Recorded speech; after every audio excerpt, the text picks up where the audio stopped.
All right, cool. All right, Seeker, I'm bringing you up right now, okay? Oh, Jesus Christ. Seeker, I'm not sure why Seeker always does this. He requested, okay, there he is. All right, we're going to go ahead and bring Seeker all the way up. And we're starting the live now. All right, Seeker, how's it going? Are you at least 18? And which number did you want to talk about? Hi, yeah. We'll go through one first. You want to start at number one first. All right, not a problem. All right, so cool. Why do you think I should believe in a God? I guess the point is what do you think God is? Well, when I talk about God, I typically, since I live in the West, is typically the Abrahamic ones, because that's the one that affects our society the most, or the one that most people believe in, as far as the Western society goes. Yeah, that's society. You. Yeah, that's what I'm talking about. Okay, so you go by whatever society tells you. No, I don't go by whatever society tells me. I'm talking about typically when people, as we talk about God, that's what we're talking about, the Abrahamic version. I'm just letting you know what I'm talking about. Well, the ones that it's in the Bible or in places, or especially the Abrahamic ones, these, I think they've been misconstrued. They are misunderstood to not know that they're talking about a certain mindset and knowing that God is, man projects what they think God is. They give characteristics when God is just simply is not a man or a woman or a person, or it's just is. It's a force.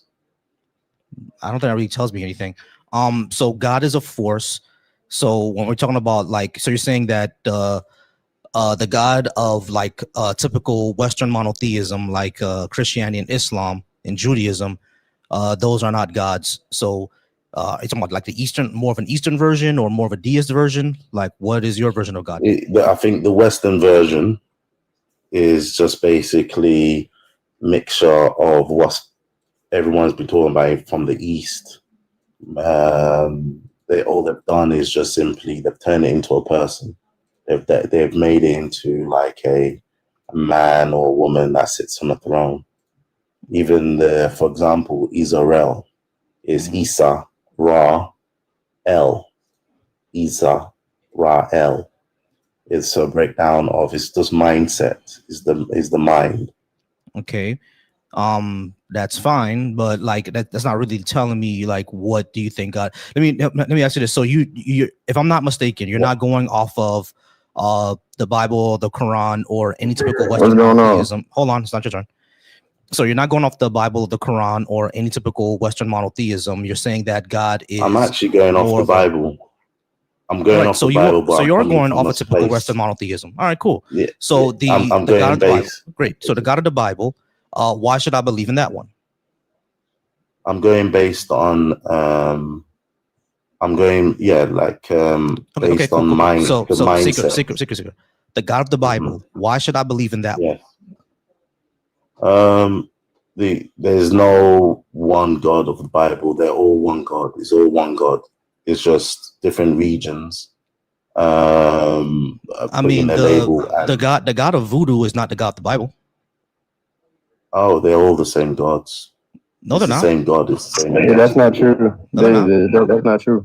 Yeah, it all goes, even all of Damari. They're all, it's all different. All, like I said, human beings. We like to put category. We like to divide. We like to say this is mine. This is my God.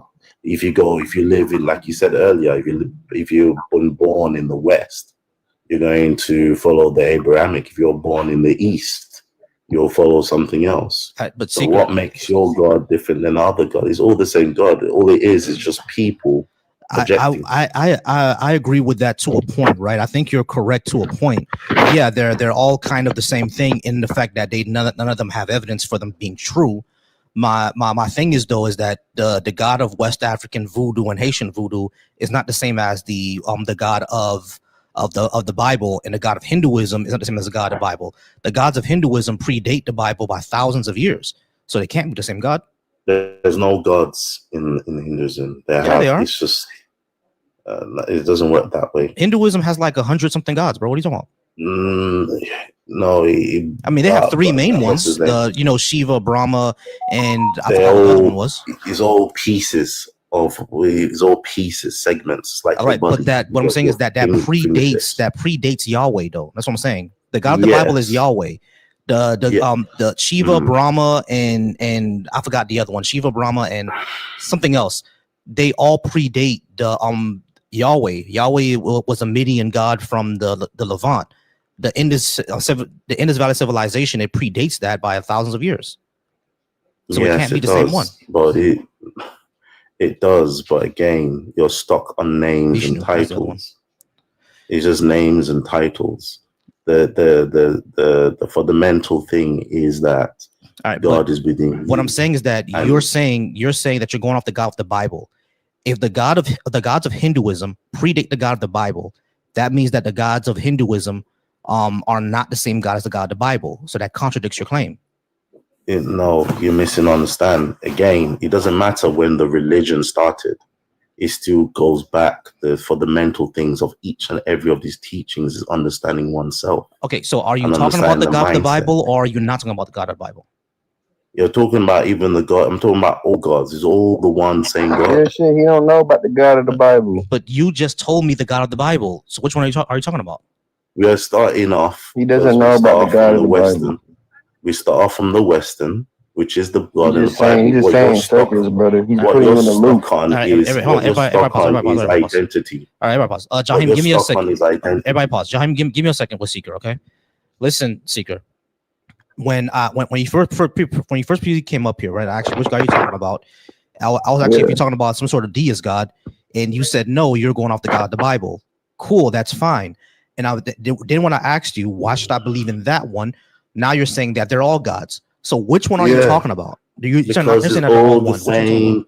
It's all different regions with different type of culture. So you ran them off the same God. All right. So everybody pause. So Seeker, you're not talking about the God of the Bible. Then you're talking about another type of God. All right, cool. That's fine. Why should I believe in that one? Because the God is the God that gives life to everyone. You don't got no proof, twin. Stop playing games on here, bro. We trying to have a conversation, bro. This is life and death. We talking about God, man. Life and death.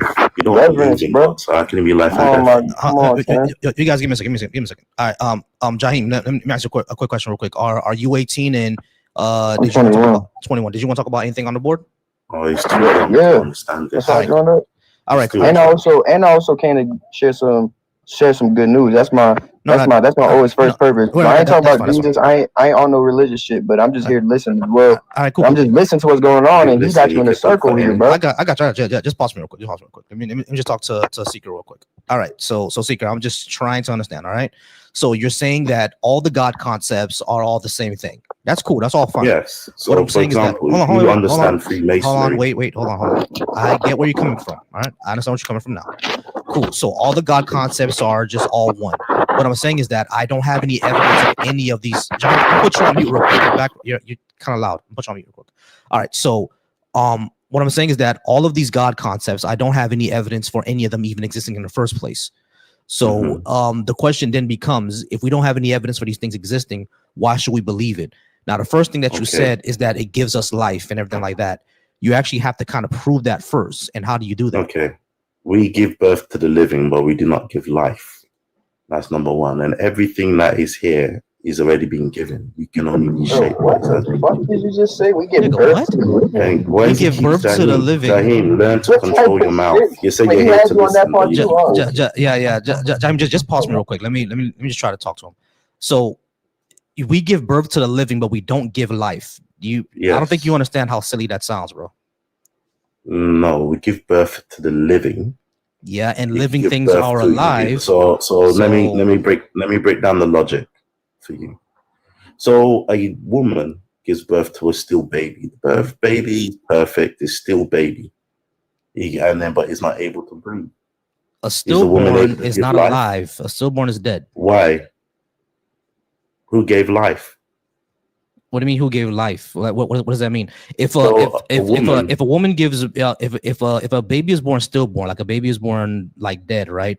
What happens is that there must have been something that happened, like a medical issue. But they have no medical issue. A lot of them don't. It's because they say the baby did not breathe, did not have life. It's lifeless. Right. So that's a medical issue. The baby's didn't take lifeless. So hold on, women give seeker, listen. If a baby is still if a baby is stillborn and they never breathe, right? They never took in breath. That's a medical issue. Something either in their brain or their lungs didn't work.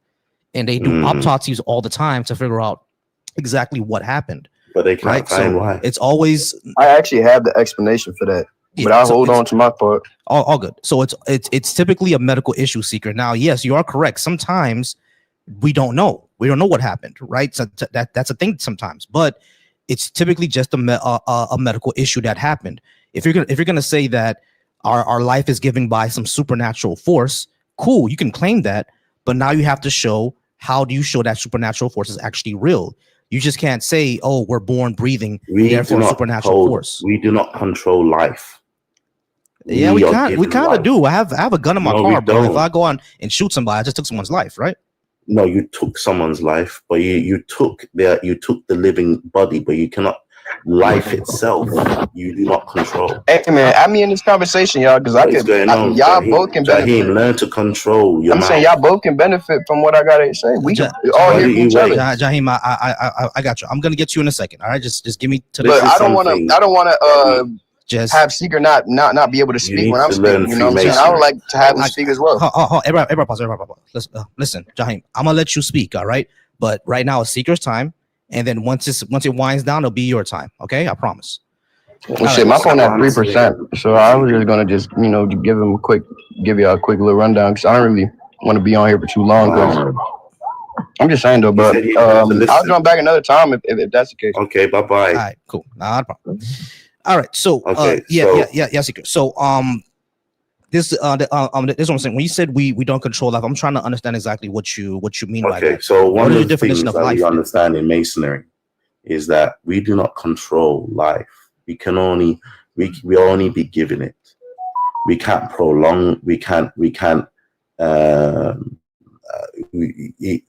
It's natural. You can say we partake in giving life, but we do not hold life. Or if that was the case, we can continue to keep going and get life and to prolong our bodies to continue. The body is simply just a vessel. Everything in the Bible, everything in the Quran, everything in every single book of wisdom is just a map of you.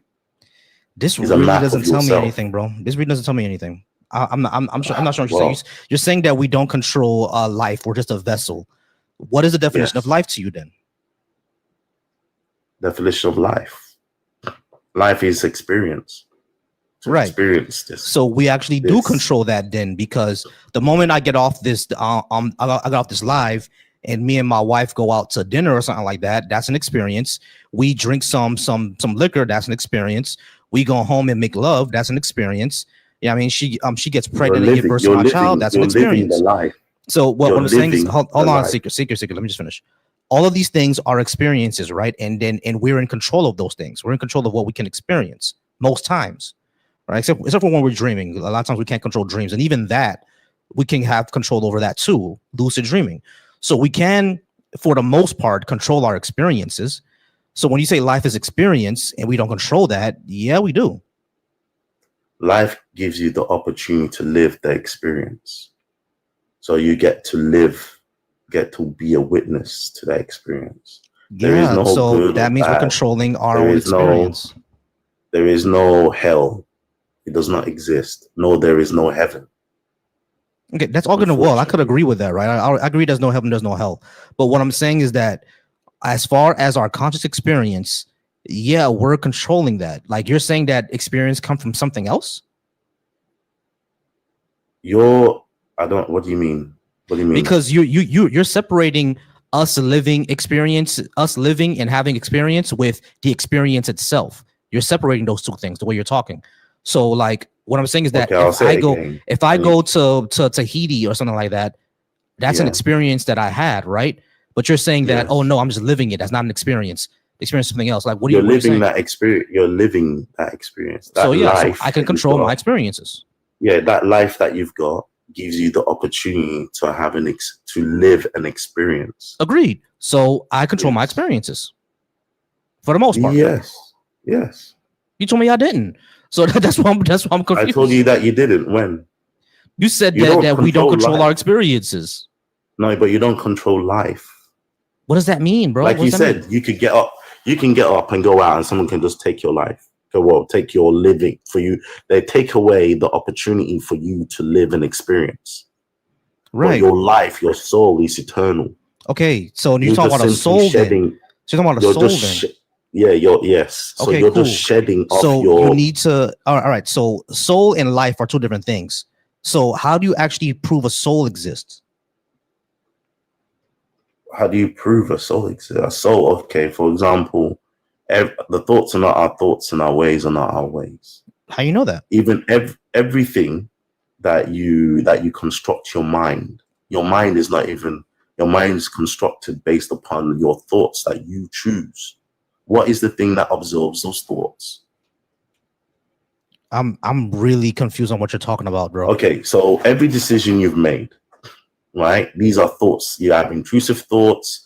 You have all these different thoughts that come in and out of your mind. You get to choose those thoughts and to use that to be able to build your temple, your mindset. So what allows you to observe those thoughts and makes you make those decisions? My brain? I'm really lost on what you're talking about. Okay, so now if you're going to say your brain, okay, no, it's okay, it's cool. If you're going to now say your brain now, then why don't you have control of your thoughts? We do. How? What? I'm not sure what you. You have so many thoughts that run through your mind. You choose which thought you're going to entertain. Mm-hmm. So why is that happening without you? If your brain is you, then why don't you have control over the thoughts that enter into your mind? We do. Like we have control over our own thoughts. Like, so you don't get intrusive thoughts. We get intrusive thoughts, yeah. Exactly. But intrusive thoughts are not the only type of thoughts, are they? Pardon? They're not the only thoughts. Yes. Yeah, exactly. So we can control our thoughts. So what chooses the thought? We do. Who's the we? Our mind. I'm not sure what you're asking. But you see what I'm saying? Listen, but the mind is constructed by the thought. Not always, because your mind is more than just your thoughts. Your mind is also your personality. Your mind is your experiences. Those are all parts of your mind, right? Of what because of what you feel. What is real, your emotions, etc. Those are part of your mind. Exactly. This is why you can have two people that grow up in the same household and have different personalities. And they have two different personalities and two different experiences based upon how they preserve the world. Of course. They choose how they're going to build their mindset. Yeah, you can sometimes you can choose your worldview, etc. Exactly. But some people, but those are thoughts. So some people see the world half full or half empty. What makes you make those decisive decisions? You and your brother grew up in a certain household. That depends that depends on your experiences, the evidence that's available to you, how you process your emotions. It depends on a lot. Well, it's just something for you just to chew on, food for thought. Just what is the thing that observes those thoughts and selects how you want to perceive life? Not sure. Thanks. All right, guys. I do appreciate y'all for being here. Y'all go ahead and keep liking the live and keep sharing. I do thank y'all so much. Once again, if you're watching me from all of the socials, if you're watching me from the Deconstruction Junction, thank y'all so much for watching me there. If you're watching me from the Bash page, go ahead and thank you for watching me there as well. And if you're watching me from the Volcy Thoughts channel, my own personal channel, thank you so much for watching me there on Volcy Thoughts. You guys are wonderful. I do appreciate y'all. We're gonna go ahead and keep it moving and keep it pushing. Thank you guys so much. I do see that there are other people on right now. I know Black Atheist Rants is on right now. I'm not sure if Be Easy is on right now. I do know other folks are on right now, so we may be joining them in a few. If we don't get, it looks like it's gonna be a little slow tonight. If we don't get more people, I guess within the next few, I'll go ahead and end it here, and you'll be seeing me join Black Atheist Rants, and we'll go ahead and do that. But guys, once again, go ahead and like this post up. Go ahead and hit and tap that screen. Tap, tappity tap. We can go ahead and get the likes up and get some folks in here. Let's see. We're gonna go ahead and what we can do. We're gonna go ahead and put on some music here. We're just gonna go ahead and wait for some more folks to come in. Just gonna wait for some folks to come in.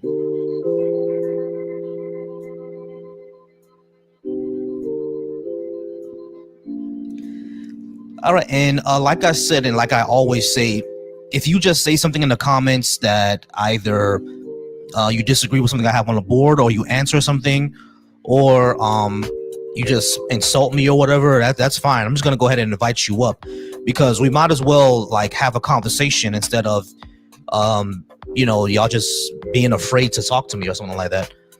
Might as well just talk to me.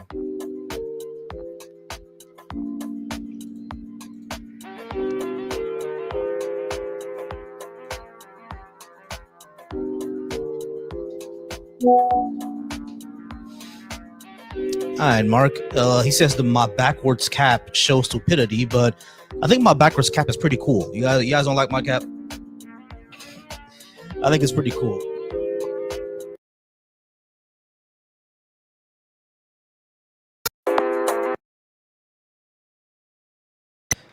Mic check. There we go.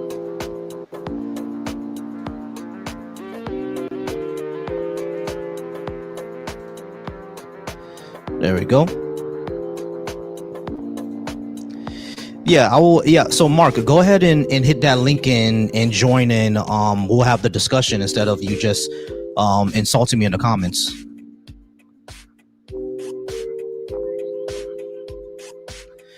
All right, Josh, over on the Deconstruction Junction. Go ahead and join me. I went ahead and dropped the link. You can join me, and then we're gonna go ahead and talk. Let me know why you think that we deserve punishment. And Liquid Skittle over on the Bash channel. Go ahead and join me on the stage. Liquid Skittle, go ahead and join me so we can go ahead and have a conversation about that. You said Jesus Christ loves me. Great.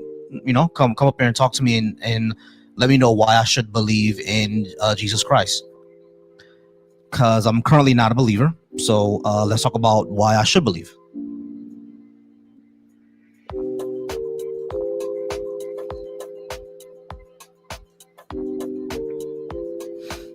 Kyle, Rimbles, what's going on with y'all? Appreciate y'all being here. So once again, y'all, go ahead and keep tapping that screen. We're just waiting for a guest to come in. Gonna give it a few minutes before I hit a reset. We did have someone up here before. They ran out of time, so we're just gonna go ahead and move on to the next guest. And like I said, if you comment, then I'm just gonna go ahead and let you know to come on up and have a discussion. All right, Liquid Skittle, the point is to actually have a discussion with me. You can say no one is good, that's fine. But I want to know why you think so. Like, come on up, let's have a back and forth. Let's actually talk about it. Let's see where your mind is. You know what I mean? And then we'll move on from there. I've always wondered why religious people are so afraid of conversation, so afraid to speak to people who are of different, like, who are different beliefs or different modes of thinking. I don't think there's anything wrong with the conversation. Do you think something wrong with the conversation, Liquid?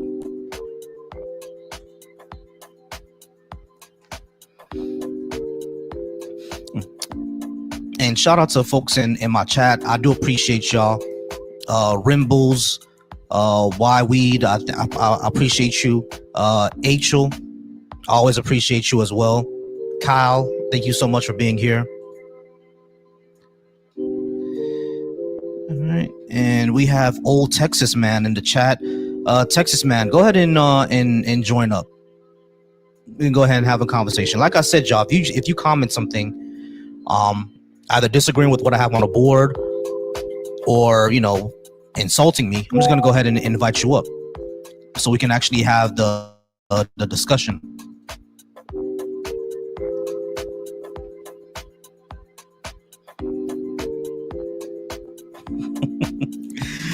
You should believe in the Bible because the Bible says so. Circular reasoning. Who says hell is torture? If anything, that's just a hasty generalization.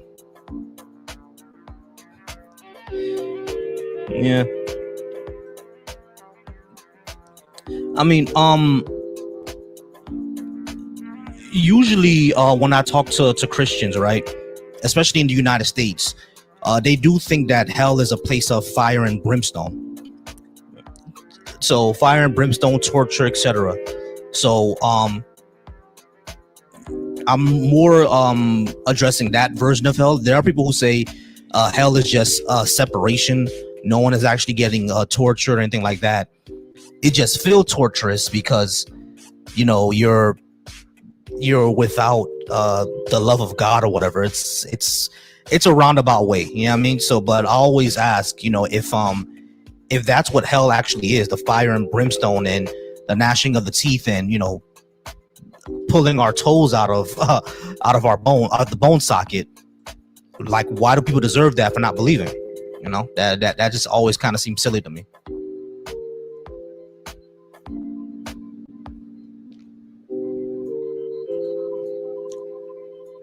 All right, we're gonna give it a few more minutes, and then I might hit a reset so this can make it back to the FYP. We'll see if anybody would like to come up and have a conversation.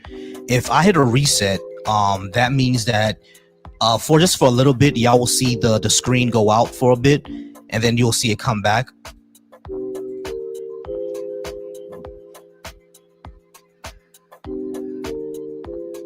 Then you'll see it come back right after.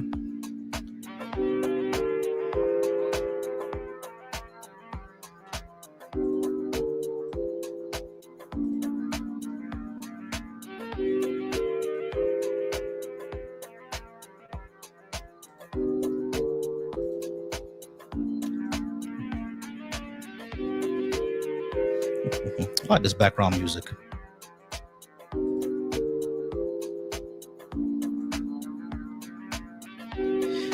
Yeah, I invited Texas Man over in my chat to come on up and discuss. So we're just gonna wait to see if he actually comes up.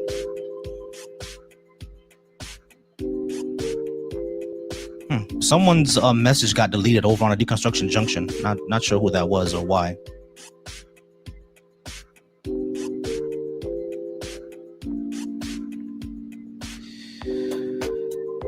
But yeah, guys, we're gonna give this a few more moments, a few more minutes before as a matter of fact, I think I may do that now. All right, guys, I'm gonna hit a quick reset. All right, I'm gonna hit a quick reset. So that what that means is that the live is gonna end. You're gonna see probably another live or another picture or the screen of my my TikTok page just for a few minutes, and then you'll see me come back. Okay, so just give me a few minutes. I'm gonna go ahead and come right back, and then we'll see. We'll go ahead and get more guests. All right, go ahead and hit that live. Go ahead and come on back to me.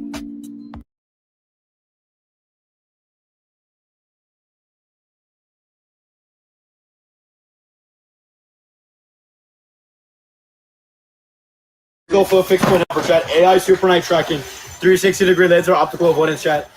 Extra propeller. So I heard Jamel Hill ask a question about why Gen Z doesn't mess with Hov or hip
All right, y'all. We are back. I'm gonna go ahead and see if this works out a little better. Sometimes you gotta let the algorithm refresh.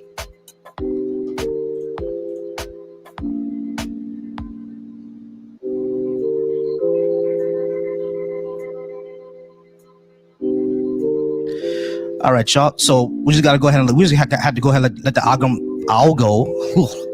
We have to go ahead and let the algo refresh a bit because I don't think it was getting pushed out. Sometimes it does that. And yeah, weed. I think I do know that bar is on right now.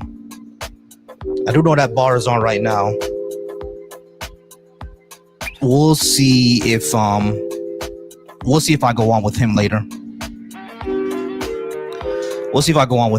But right now it's just going to be us rocking it out. All right, cool. Now we do got a guest. All right, we're bringing Lyrian to the stage. Yeah, what's up? Lyrian, how's it going? Are you at least 18? And which number did you want to talk about? Yes, I'm at least 18. Number 2. All right, cool. Let's talk about number 2. Let's first get it clear. Are you Christian, Muslim, Jewish, or any other religion?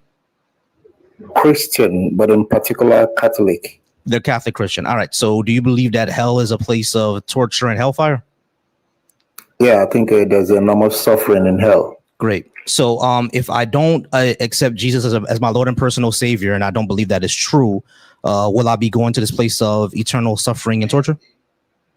Is not necessarily, but unless if you, God is going to judge your heart. So if you reject God based on invincible ignorance. What does that mean? So there is a difference between invincible and invincible ignorance. Mm-hmm. Okay, so invincible ignorance will be the kind of ignorance that you can do something about. Okay. So like invincible ignorance is like a state of you don't know something that you have no reasonable practical way of overcoming. Mm-hmm. Okay, so it applies to like situation where a person simply does not have the resources or the opportunity or the ability to find out the truth. Okay, for example, okay. I get you. No, right. I get what you mean by that. All right, cool. Right. So like me, I grew up Christian, right? I grew up in a Protestant Christian church. The thing is, though, I'm at the point in my life right now where I don't believe any of that was. Hold on, it's not your turn yet. I don't believe any of that is true, and because I don't have any evidence for it being true. If that's the case, would I be going to hell? Well, it depends on if you're already exposed to the truth, and your attitude towards what you've been exposed to will determine whether you're actually the cause of your own ignorance, or whether you can be held not culpable. But generally, I'm not generally sure. For unbelievers, generally, I'll give you the general rule. Then we'll go into whether it's invincible or invincible. So general rule is about Romans 2. Paul says this is how God is going to judge unbelievers. He's going to judge them according to natural law, which they already know in their hearts. Even when they are doing good or bad, their consciences are already judging them to show that they already have the law within them. Okay, this is all good and well. This is all good and well. Here's the thing. I don't believe that any of that is true, right? I don't believe in a God. Okay. So now I used to, because since I grew up in the church and everything like that, I got baptized, all that good stuff. I don't think any of that is real. I think it's all silly. So now that being the case, that I think it's all silly. However, I still try to live a good moral life. I don't harm anybody. I try to be charitable. I'm even studying something in order for me to help out people who are low income. Hold on. I'm even studying something right now to help out people who are in my position or are low income and everything like that. So I'm living that good life. Would that matter at all? Or is just me just not rejecting the God claim will that just alone send me to hell? That's kind of what I'm trying to figure out. Yeah, it does matter. That's precisely what Paul is appealing to. Paul is not natural law is not a law given in the Bible. Natural law is law. By the way, it was first articulated by the Greeks. So that Paul is citing it simply means that Paul is recognizing reality, the moral logic of the universe. So the argument is that because we are broken, that's the narrative in the scripture, that because we are broken, we do not follow natural law as we used to or as we ought to. Therefore, we need grace to be able to not only to know it intellectually, but also to conform our will to be able to do it. Can you do me a favor? Clarify what you mean by natural law. So it's just the moral principle that you can discern the law of human conduct by studying human nature and the universe. So you don't have to appeal to the Bible or to scripture or to any faith. You just use your reason, your rational ability to discern these laws in the universe. The basis of it is do good, avoid evil. Do good, avoid evil. That's the foundation. Okay, so do good, avoid evil. All right, so cool. So that's what I do. I attempt to do as much good as possible and avoid evil, or I think is evil. So based on that, in your worldview, I would still go to heaven even if I don't believe in a God claim. Yeah. So God is going to judge you according to the knowledge you have and how you followed the light of your conscience. So now, but here's the kicker. Here's the kicker, because he's not gonna say, oh, because someone was giving you the argument or preaching the gospel to you, you kind of you became cynical. Now you are the cause of your own ignorance. It doesn't mean that you actually were convinced, even though you were not convinced. But did you put obstacle in the way towards conviction? Like maybe if I listen to this lady or to this guy, I might become convinced. Therefore, I'm gonna just cynically be, putting obstacle to make sure we don't get there. Now you will be judged like a Christian. You'll be judged because you are the cause of your own ignorance. Okay. But if you are innocent, let's say you were born in the Middle East, you've never been exposed to the gospel, then God is going to judge you according to the moral law in your heart, how you followed it. So even if you're a pagan. You're right. Can I ask you a question? I got you. Hold on. So just like I said before, I grew up in this, right? I grew up in this, and I'm not convinced anymore. Hey guys, like as I told everybody, there's a timer here, guys. You just gotta wait. So like I grew up in this, and I'm not convinced anymore. So that's the point where I'm at right now. So because I'm not convinced of this anymore, God is going to judge me based on where I'm at right now, or is he going to judge me based on the fact that I did grow up in church and I just don't believe it anymore?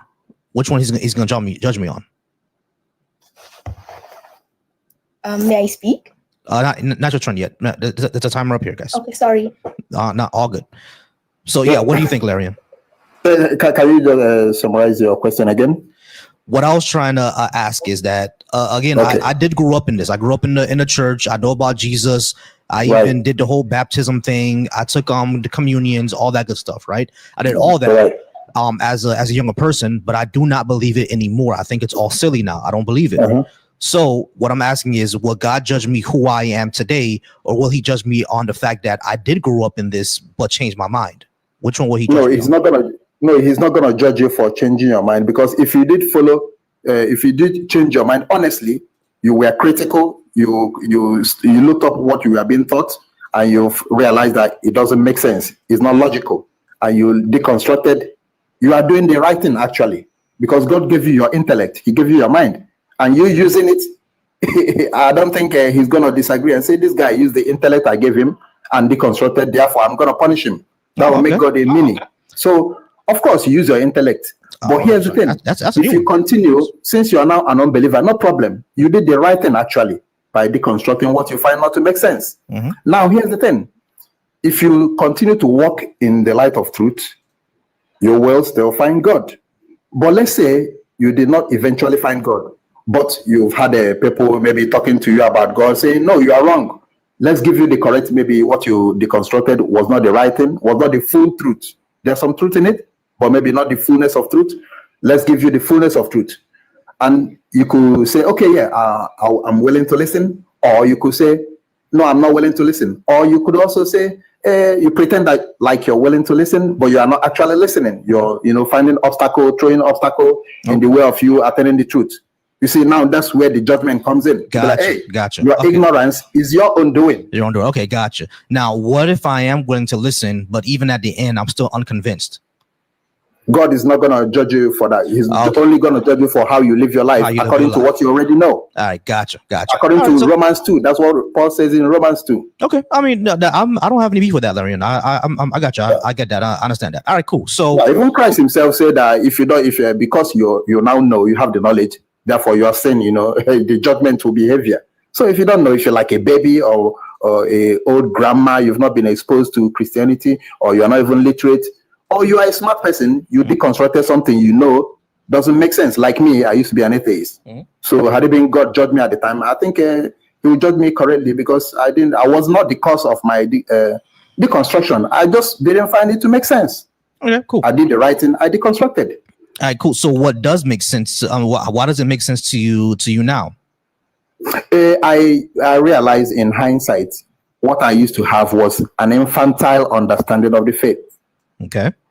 So I studied now. I have an adult understanding. I studied metaphysics, read some philosophy, studied the Bible a little bit better. So I have an adult understanding of the faith. I mean, the thing is, you can have a full understanding of the faith, right? Like I get understanding a lot of it, right? There may be some points where I don't understand all of it. I agree with that. But that still wouldn't show me that the supernatural is real, right? Because for me, I would need to have more stronger evidence than someone simply arguing it, right? Because, like, for example, let's say I wanted to prove to you that bacteria is a real thing. What would convince you more? The fact that I came up with a fancy philosophical argument, or if I took you to a lab and showed you under a microscope and showed you bacteria? Which one would be more convincing for you? Yeah, the one you showed me, because we are human beings. Human beings mean that we have a physical aspect. Okay, so God even recognizes and treats us as human beings. We are not angels. We are not pure spirit, and we are not animals, which is a bag of protoplasm. We are a combination of the physical and the metaphysical. Body and soul, if you want. So that's how God approaches us. Even to the incarnation, God taking a human body instead of treating us like angels. So to your question, I'm sorry. Go ahead. Yeah. So that's how even when it comes as it pertains to our salvation or in everything, that material aspect has to be there, because we are physical beings. Okay. So that's what I'm trying to say, right? If we can, what I'm trying to say with my question is, I want someone to show me the lab. You know what I'm saying? Like the philosophical arguments and the metaphysics, all that is good and well, right? That all that sounds beautiful, but doesn't actually demonstrate anything to me. I want you to show me the lab. You see what I'm saying? Because that's the one that's going to convince me more than you coming up with arguments. But hey, Larry, and I appreciate you. Did you want to talk about number 3 or number 1 or anything like that? Let's see. Number 1 is, why should I believe in God? I think we've kind of addressed that. So the third one, if heaven doesn't exist, would you still be a good person? Well, it depends. Yeah, but if there is God, then there will be an objective definition of good. So yes. Okay, and what if there's no God? Would you still be the person that you are today? Then the question would be, what is good? So once you ask the question, what is good and who defines it, or what defines it? So that take us far off. I think good is not causing. I think good is minimizing as less harm as possible. Minimizing as less harm as possible. So if we go to rescue an American soldier and unalive 10 people, that will not be good. Right, because the thing is, if you go to rescue a soldier, but in you rescuing him, you have to take out 10 people because they were trying to take him out. You didn't defend somebody else. You know what I'm saying? Maybe they're not taking him out. They just want to hold him for ransom. You just want to hold him for ransom. I think that's still harmful. I think you should try to not take them out. You know what I mean? Try to rescue him as much as possible. But if they're going to be trying to take you out because they want to hold him for ransom, then that's the best possible way to defend your life and defend his life. You know what I mean? So you're still minimizing harm. You just It's just unfortunately you have to be violent with it. If you try any other way and it didn't work, then you just got to be violent. Now, I mean, it's complicated. It really is complicated. There's no because you say because you're kind of quantifying it. If you put the harm on a scale, obviously you say like eliminating 10 people for one person is obviously bad. Again, using that, exactly. But but things, life is more complicated than that. We need that. That's why when it comes to morals. Yeah, that's why when it comes to morals, is never like good, bad, or God. Things like that. It's when it comes to like when Christians say, God hates all sin, all lying is bad. I'm like, are you sure about that? Because none of us is going to give Anne Frank up to the Nazis, are we? You know what I'm saying? So it's just one of those things where like it's much more complicated than that. But, because the reason I make sure that I indicate that I'm Catholic is because we disagree a lot on how Protestants understand the Bible. We think because they are more literalists, we call them fundamentalists, and a lot of them, they are largely anti-intellectual. They don't apply reason in their faith. Especially the evangelicals. Especially the evangelicals. The evangelicals, they are descendants of Calvinists. So they are called fideists, they're just faith. My Bible says. God gave you brain. Okay, so we believe in fides et ratio, that's faith and reason. Faith opens your mind and your intellect to be able to know even those things you will normally know by reason alone. But because of the fallen state of human nature, you don't even know what you should know by reason alone. Okay. Now, faith coming in gives you that clarity and also tells you more things that you will not even know by reason. So that's the importance of faith. Gotcha. Well, I don't think faith does that, but hey, we are just out of time. But hey, I appreciate you, Larian. Go ahead and come back next time. All right. All right. Thanks, man. Have a beautiful day. You as well. All right, we're gonna get to Sky in a second. Sky or Sky? I'm sorry, was that Sky or Sky? You can just it's Escala. It's my name and surname. You can just call me Salma.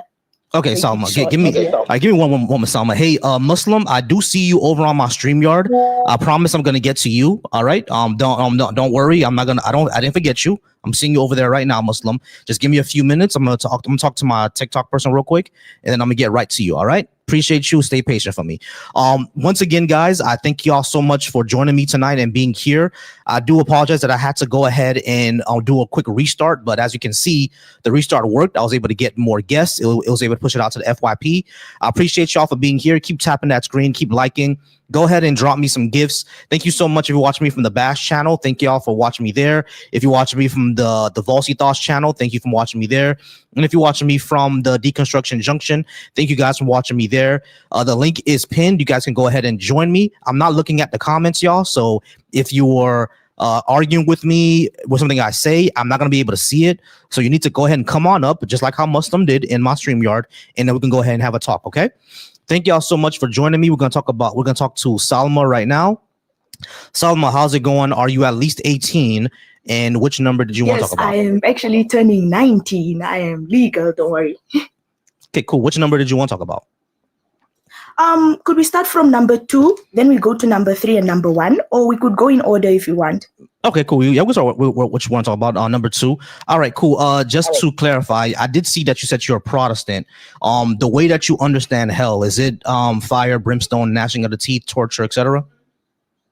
I'd argue it depends on what aspect of Christian theology you're looking at, but Christian theology doesn't ultimately mean that it's this weird straw man that hell is ultimately where God sends you to be tortured. Hell for most, or for Protestantism, is defined as absence of God.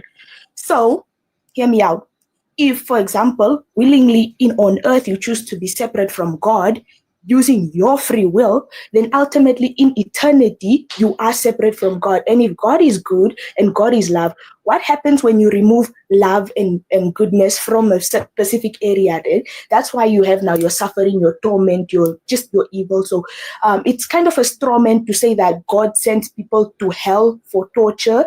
That's not an accurate description of what we as Christians actually believe in. It's a more or less a straw man. That's why you also have this thing of all of a sudden, this weird argument that no, hell is where the devil tortures people. That's not how it works, and that's not what we believe in. Salma, you do realize what I said the other person got right, that I grew up Christian. Pardon? You know I grew up Christian, right? Yes, I do. Okay, cool. So the Christianity that you realize is not a straw man. plenty of Christians say that hell is fire, torture, and God sends you there for not believing. That is a thing that is preached, especially in evangelical circles. So it's not really a straw man. Again, the reason why it is justified for you to say that it is hell, or it is torture, and yada, yada, yada, is because it is eternal separation from God. And I asked, what happens when you remove goodness from a specific area? No, you understand. That's what I'm talking about. I'm not talking about just removal of God, removal of love. I'm talking about the way that I was taught hell, and the way that millions of Christians around the world are taught hell is that it's fire, brimstone, and torture. As a matter of fact, my sister just the like I think last month was talking to me about this, because they talk to me about this at least once every 6 months about becoming Christian again. And she even repeated it. If I die, I will go to a place of fire, torture, and brimstone. That's the Christian. That's the hell that millions around the Christians around the world believe. It's not just removal of love. It's actual torture that God will send you to. It's not a straw man that I'm saying. That's the type of hell I'm addressing. I don't think we're connecting. I'm not saying that it's not torture. I'm saying the weird chat that God sends you to hell when hell is an active choice that you make. But the thing is, I'm not really making a choice, right? I'm just not convinced that he exists. So I'm not choosing to be tortured. I'm just not convinced that he's real. Yeah. Now, we can get to that later. I just want to clear up that when you choose to be separate from God and you remove love, again, and goodness, that's why you have your torturing and your suffering. So I'm not saying hell is not torturing or suffering. I just need us to clear up this weird chat that God sends you to hell, or God wants. Let's now say God wanted to send you to hell, then ultimately there would be no reason for Jesus Christ coming down. So again, it's just, I'm not saying hell is not a place of torture. I think hell is a place of torture because it's the result of being separate from God. So ultimately, again, I just think it's a straw man. The main thing that I want to clarify is that this weird argument that God sends you to hell is not it's not according to proper Christian theology, that is. All right, but who's preaching the proper one? Because plenty of people do say that God sends you to hell. Again, that's Christianity that I grew up with. Look at scripture. I would say look at scripture. Which type of theology is more in line with scripture? Because if I were to say that no, you are going to hell because of this and this, then I would argue that then you're not living according to the word, because in the word it tells us that we have no sense of final judgment, right? We can judge people, but we can't condemn them. If I say that you're going to hell, that's condemnation. So anyone preaching condemnation is not abiding to the word, because again, it even talks about how your ultimate master is in heaven and he will decide everything on the day of judgment. Okay, so cool. If anyone I get all that. So like the question then becomes, why do I deserve torture? Pardon? The question then becomes, why do I deserve to be tortured? Why do you deserve to be tortured? It's not a thing of whether or not you deserve to be tortured. You chose to be tortured. That's what I'm getting at. No, I'm not. Pardon? I'm not choosing that. Okay, Nashat. You know what? I think if we go to number 1 or number 3, it would better align with how I would explain number 2. All right, cool. We can go to number 1. Here's the thing. I'm not convinced that God exists, right? So you don't choose what you believe. You're either convinced or you're not. I can't choose right now to believe. I can't choose right now to truly believe that there's a pink dragon in the middle of the planet Pluto, right? I can't choose to believe that because I'm not convinced that that's true. So when it comes to God, it's the same thing. I'm not convinced that's true. So how can I choose to go to hell then if I'm not convinced? The thing is, for me, the first thing I have to ask is for me to convince you, what type of evidence do you need? Because again, nothing is 100% provable. But if I were to present evidence that shows that God is it's most probable for him to exist, then would you or would you not accept that evidence? And if you do not accept that evidence, then unfortunately, that is a personal choice. You understand? Well, what are you gonna present? I take evidence. We can go from the historical or archaeological standpoint of view, or we can go to science. We can go to whichever matrix. So that's why I asked what type of evidence you would like. Yeah, we can go to some scientific evidence. Like again, when it comes to historical archaeology and everything like that, right? Jesus could be a real person. I don't doubt that. Okay. The question is about whether or not he had superpowers, because he was born in Nazareth or Bethlehem, one of them. He was born there. He preached when he was 33, and then the Romans crucified him on a torture device. Now, did he spit on someone and cure them of blindness? Did he walk on water? Did he raise Lazarus from the dead? Did he was dead for 3 days and then flew up to the heavens like Superman? Did any of that happen? That's what we're what I have serious doubts about, and I don't think it's true, right? Okay, because hear me out. if I'm going to take all those supernatural stories as true, why not take all the other supernatural stories as true too? Okay, one, the reason why, if I were to go on a historical point of view, we could argue on Jesus' divinity, but hear me out.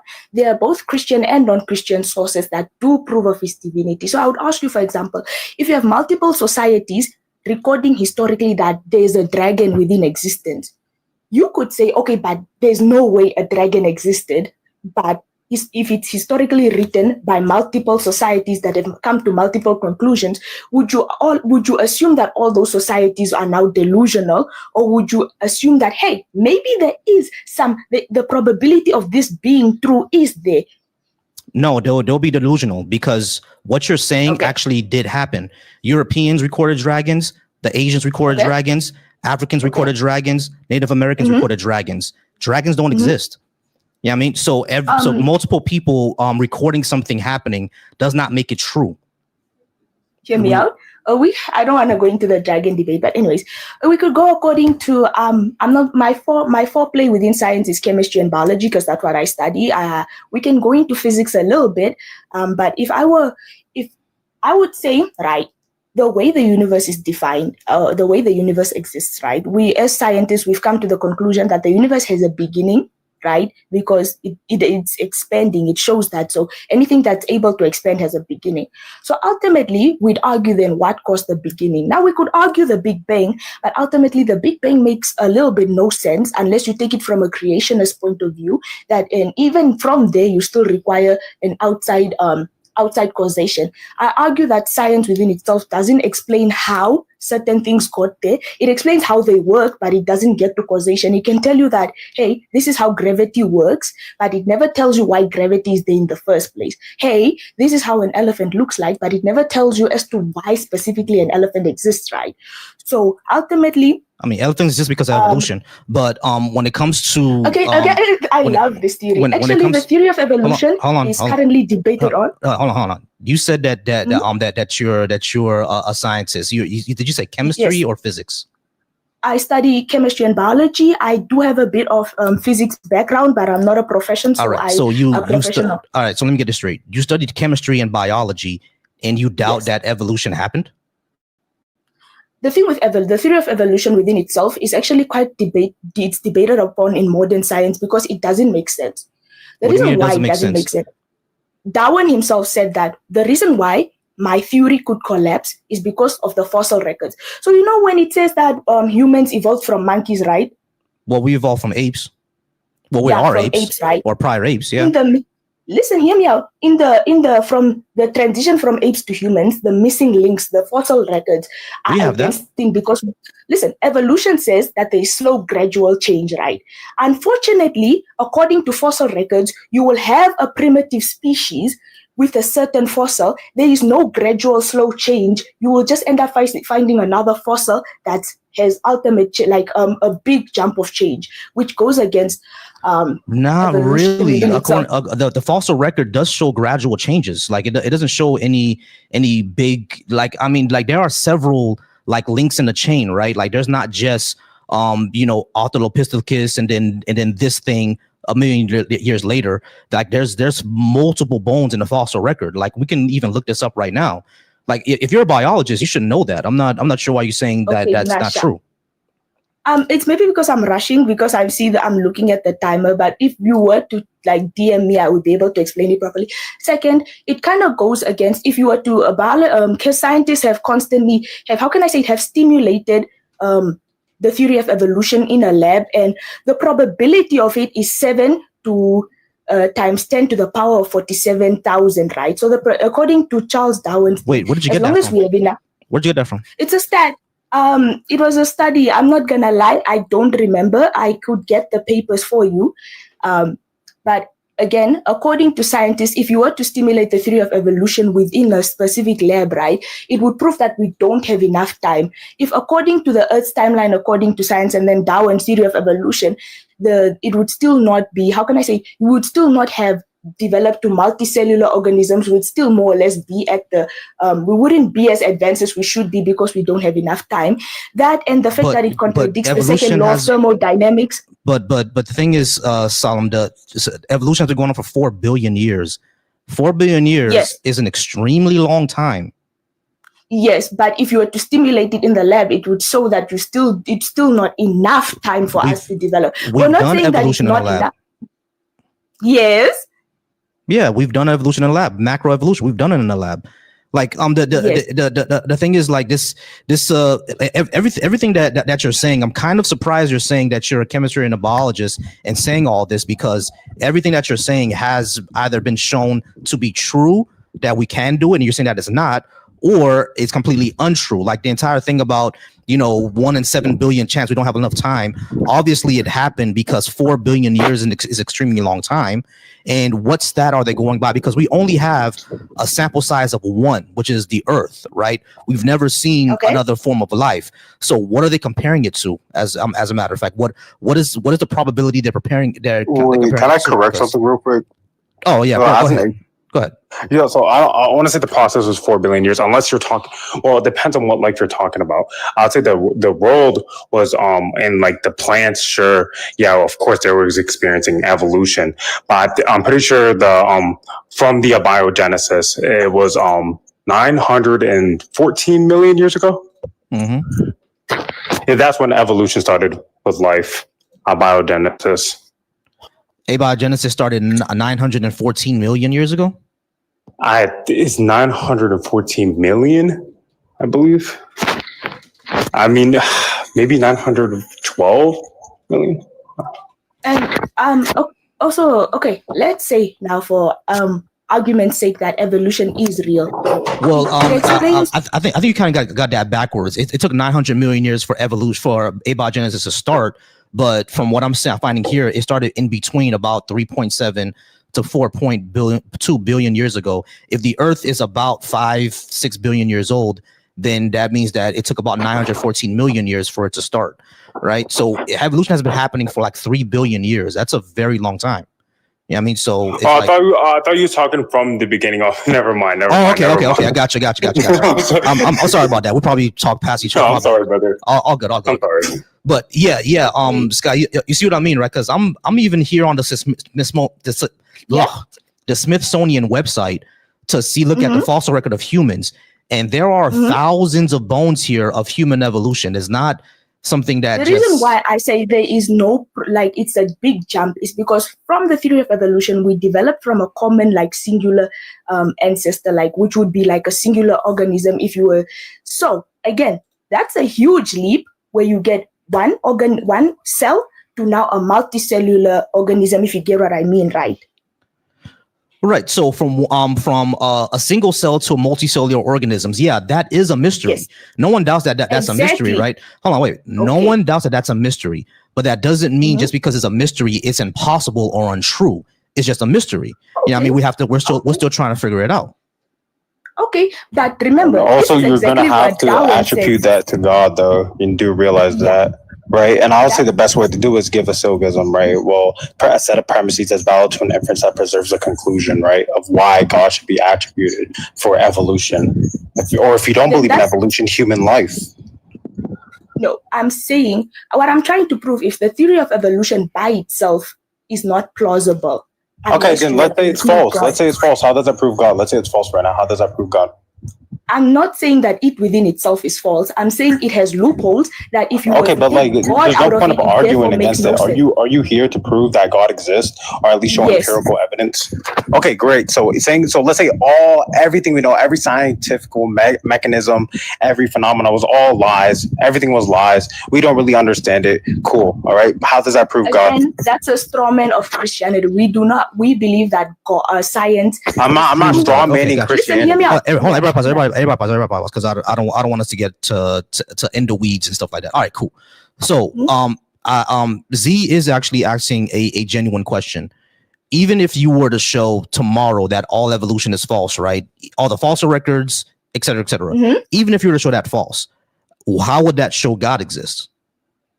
Again, I'm not claiming that it is false, right? I'm claiming that it within itself cannot occur if you were to remove God out of the picture. Why? Right? That's what I'm claiming. Because right now, as I'm proving, the theory of evolution by itself doesn't make sense. Even if you go into abiogenesis, it doesn't make sense because they tried to recreate it. And what did they get? The best that they got is non-functional protein, amino acids. Amino acids, yeah. And but that was because it takes time. But like, listen, they were non-functional. They had that's a Miller-Urey experiment, and that was also done in 1960? Yeah, 1960 or 1950 something. But yeah, I mean, there's been more updates since then, right? But what I'm saying though, Sky, is that yeah, sure. But what it shows is that yeah, organic molecules can can occur under these conditions, and yeah, it's going to take time. It's going to take probably a few million years. Under conditions, but again, I don't think you're missing the point. I'm not saying they got non-functional amino acids, so in a controlled environment. So the amino acids they manage to produce are non-functional and cannot connect with each other. I get that, right? So, I get that. What I'm saying is that it was non-functional amino acids. How do you get from non-functional to functional? Those things are a mystery, right? Because it's going to take time, maybe millions of years for it to happen. So yeah, those things are a mystery. But just because it's a mystery, just because we don't know how it does done yet, there is origin of life research out there that actually tries to answer all these questions. And if you're a chemist, you can have access to all these papers, right? So what I'm asking you now is, well, how come you just haven't looked at all these papers to see exactly how they were able to determine that abiogenesis is the most likely answer instead of saying that it's not true? Because they've been writing these papers for decades now, or at least over a decade. The very people that came up with the concept of abiogenesis themselves, there's this scientist who worked on it. I can't remember his name, but he himself said that after a while that is not a plausible theory, to the point that he decided that, hey, it makes more sense to conclude that life came from other planets than by abiogenesis. So it's a bit... Wait, who said I'll that? take you up on your offer. Pardon? Who said that? I said I can't remember his name. My bad. I'm sorry. I apologize. Right, all good. I didn't hear you well. That's my bad. What I'm saying though, Sky, is that I get where you're coming from, right? Because yeah, abiogenesis could have this mystery of how do we get from single cell, or how do we get from non-functional proteins to functional proteins? All that is a mystery. I give that to you, right? What I'm saying is that there is origin of life research, and there's like hundreds, maybe even thousands of papers at this point. Why not us look at the research of this first? Because I'm not a chemist. You're the chemist. Yeah, I mean, so you may be able to understand all these papers better than me. What I'm saying is, like, why not look at that research to see if they're missing something, and if they are, go ahead and rebuttal it, like print out your own papers. You know what I'm saying? Because I'm not going to be able to argue any of this. I'm not sure if Z, are you a chemist? If you're a chemist, you have a question. You tell them. No, I'm not. But Sky, well, let's at least agree that you don't have an epistemic access to cognition, right? Can we disagree? So that you don't have an epistemic access to cognition. So how can you truly? So if your argument saying that, all right, so the naturalist way, right, or the naturalist way is in explaining, right, 100% or definitively of how abiogenesis actually works. Therefore, we have no reason to believe in it, but we do have empirical evidence for abiogenesis, right? You're going to have to prove that supernatural intervention is more probable, and by that, you're going to have to prove supernatural intervention. Okay, let's say. So just we could sit here and throw jabs at abiogenesis or macroevolution or Charles Darwin. Sure, we can, but I can grant it for you that all of this was a lie. I can grant it to you. Okay. Let's say for sake argument that hey guys, I'm sorry. Sky, go ahead and respond to him, but I got to get to Muslim on my StreamYard. Go ahead and respond to him, and Z and Sky, I'm gonna drop you both just for a little bit, and then maybe later on we can go ahead and circle back to us. All right, sound fair? Okay, yeah, of course, but I'm gonna follow you. All right, not a problem. Okay, all right. So Sky, go ahead and respond to what he was saying. I do apologize. Go ahead. Again, I'm not saying that abiogenesis within itself is false. However, I'm saying it's not probable if you were to not include God, in the sense of, let's say Now you have abiogenesis. Yeah, you're gonna have to prove that. You can't just make the claim. You're gonna have to make an argument. Can I? Yeah, go ahead and sure. Tell me why you think so. Go ahead. The reason why I would argue is you can how can I say it? You can explain how life came about, but what caused it?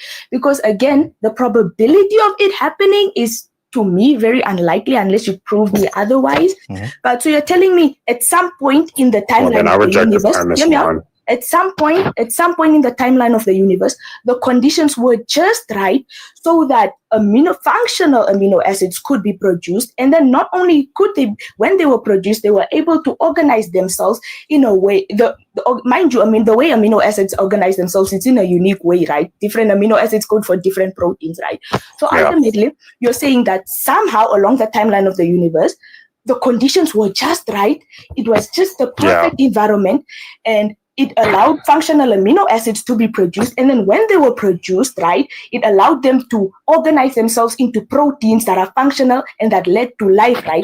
But also that nature, the conditions stayed the same or stayed probable in favor of those proteins. Mm-hmm. Because again, like I said, in abiogenesis, they had a control. The lack of our evidence isn't evidence for your claim. I got you. So Sky, I do get what you're saying, right? But what I'm saying is that sure, this seems to be like so astronomical, right? It seems to be like essentially, for lack of a better word, a miracle that it happened, for lack of a better word.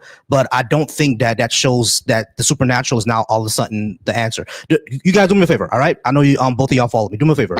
Let's circle back to this tomorrow, because I do want to get to Muslim. He's been patient, and we're kind of out of time, but I appreciate you both. Okay. Go ahead and both of you stay in the chat if you would like. You keep talking about it, and then we'll circle back to this maybe tomorrow, because I'll be back tomorrow anyway. All right. Do appreciate you both. We'll come back to it. Muslim, I do thank you for being patient with me. Apologize it took so long. You can go ahead and we can go ahead and get off mute now. Muslim, you're a Muslim, I'm assuming. Are you at least 18? Are you assuming my gender? That's a good assumption. How are you doing, brother? I'm all right. Are you at least 18? Say it again. Are you at least 18? Yes. Yeah. Cool. All right. Which number did you want to talk about? Number 1, number 2, or number 3? If you can't see what it says, I can let you know. Yeah, I can't see it. So okay, cool. Can you read them? Yeah, sure. Number 1 says, "Why should I believe in a God?" Number 2 says, "If hell is torture, why do I deserve that?" And number 3 says, "If heaven doesn't exist, would you still be a good person?" Which one do you want to go for? Could really go for what was the last one again? If heaven doesn't exist, would you still be a good person? A good person, yeah. Okay, so we could go for number 2, I guess. Could kind of knock them all out, but yeah, not a problem. Number 2. Okay, number 2. I got you. You said about burning in hell, right? Yeah. I just want to clarify, because I'm not too familiar with the Muslim version of hell. I heard it's the same as the Christian one, but according to you can inform me. According to Islam, the Quran, or Muslims, is hell a place of fire, brimstone, torture, and gnashing of the teeth, etc., like how the Christians say? I'd say it's probably worse. I'd say it's extreme torture. Gotcha. Okay, so my question will become, Muslim. I'm not convinced that the Quran is true, that Muhammad was the last prophet, etc., etc. Just because I'm not convinced of that, will I be tortured forever because I'm not convinced? If you're not convinced of it, right? If you clearly got the message, because in Islam we have fitra, right? Mm-hmm. Now this is Muslim belief, so of course you have to establish Muslim belief. Mm-hmm. So I know this is presupposing. Yeah, right? Sure. But we believe in the fitra, which there is something in us that's an innate disposition to be inclined or leaning towards believing in the God, one God, right? Okay. So, and different scholars go into different details on how much it actually entails, right? Okay. So, in the Quran, it says, أعوذ بالله من الشيطان الرجيم سنريهم آياتنا في الآفاق وفي أنفسهم حتى يتبين لهم أنه الحق ولم يكف بربك أنه على كل شيء شهيد. Okay. So we will show you signs within yourselves and within the horizons until it is clear that this Quran is the truth. Is it not enough that your Lord is over all things witness?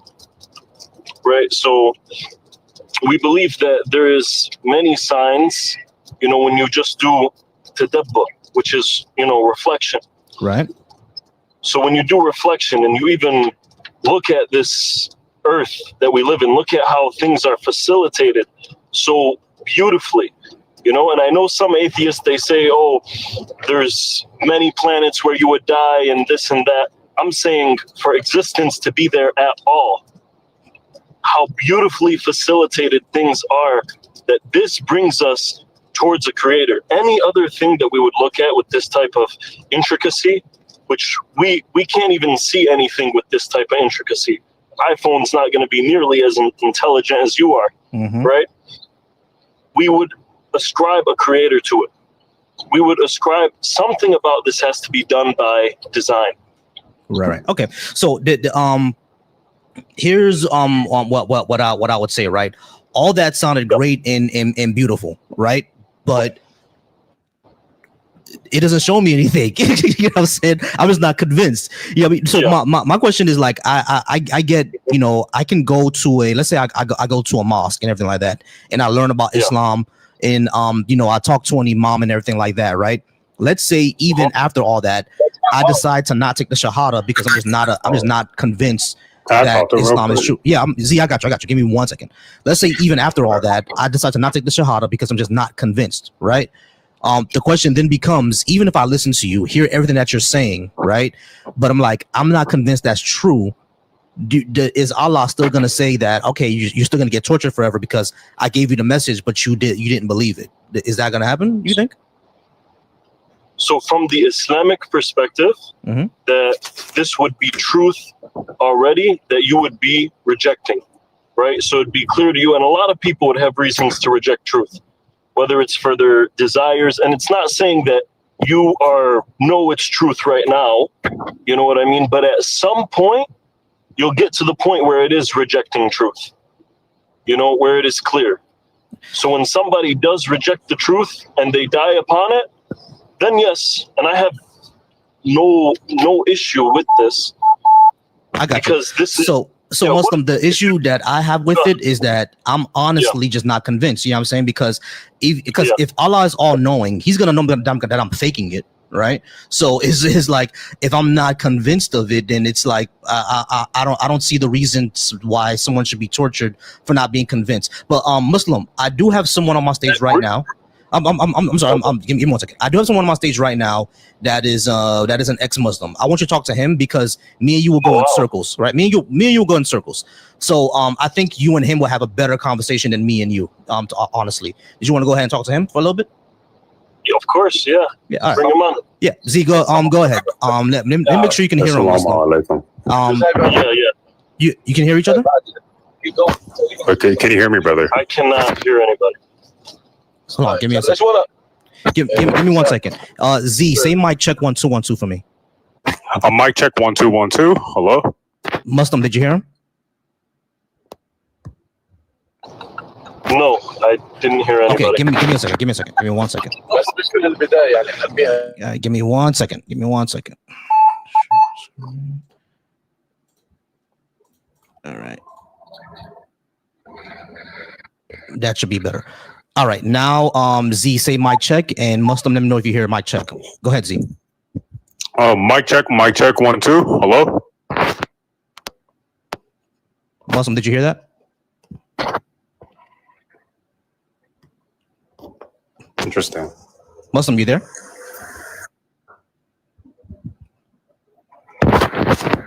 Is he there? Maybe. Was he saying, because if anything, it shows that in the Quran, Allah hates transgressors, and especially in Surah Al-Baqarah. Okay. Yeah, these are things I don't know. You know what I'm saying? That's why I said y'all have a better conversation, because for me, I'm just like, I'm just gonna keep telling them, yo, I'm not convinced of this, bro. So it's just I didn't want him to go in circles and waste his time. I'm not sure what happened to Muslim, because he's still on mute. It might be he might be in a bad area. We'll wait till he gets back. Probably. Might be in a bad area. We'll wait till he gets back.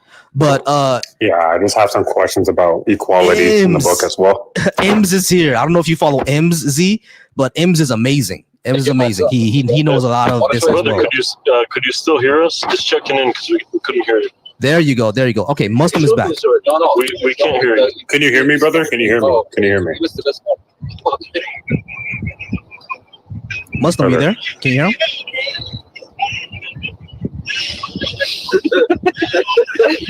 Is he lagging? No, man. Bro, years ago, bro. I think he's lagging, or he's just lagging, or he's playing around on the phone. I don't know what's going on. But if we get to a point, from high school to Allah knows how long. Hey, Muslim, hello, do you hear me? Could you put a thumbs up if you could hear us? His name was Biz. Yeah, we can hear you, bro. Okay, so you can hear us. We can't hear you. Okay, give me a second. Let me leave and come right back. Yeah, leave and come back. His name was Biz, but I freaking Biz. That's I don't know. No, he's gonna leave and come back. I don't know what's going on. He might be playing on his phone, but he's playing around. I don't know.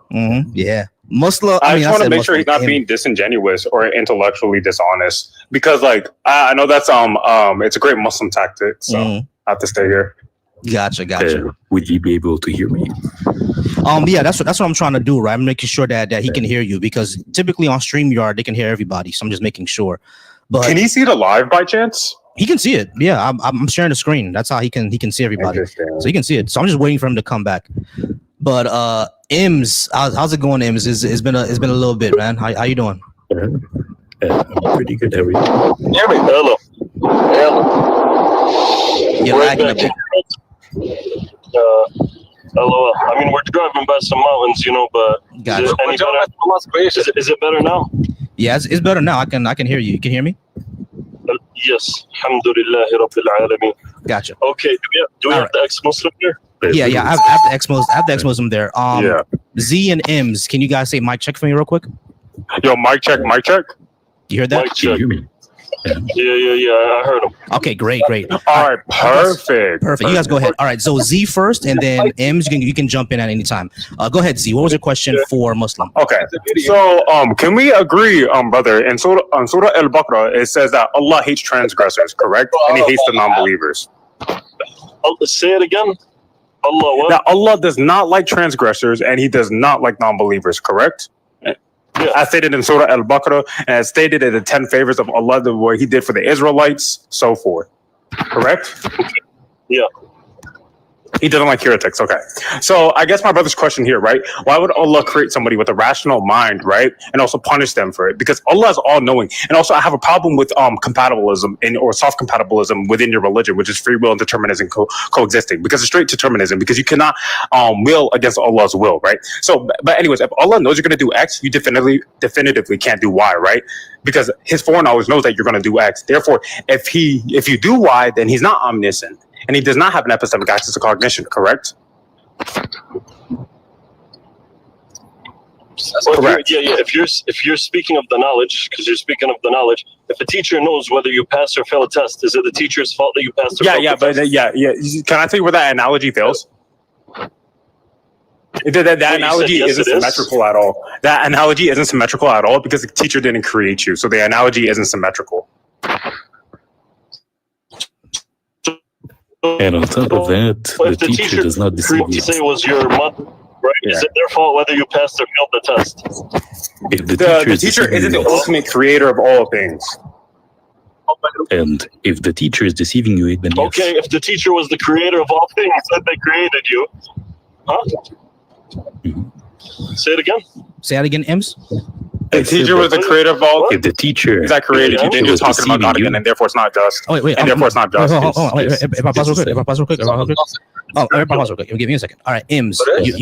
Hold on, Muslim. Go ahead, Ems. If the teacher was deceiving you, then yes, they would be at fault. If the teacher, so how is the teacher deceiving you? If the teacher himself says that he's deceiving you, then I would take their word for it. So Allah says He's deceiving you? Yes. Where does Allah say He's deceiving all the people? Oh yeah, I mean, Allah did say he was a like 14:4. he can deceive as he wills, correct?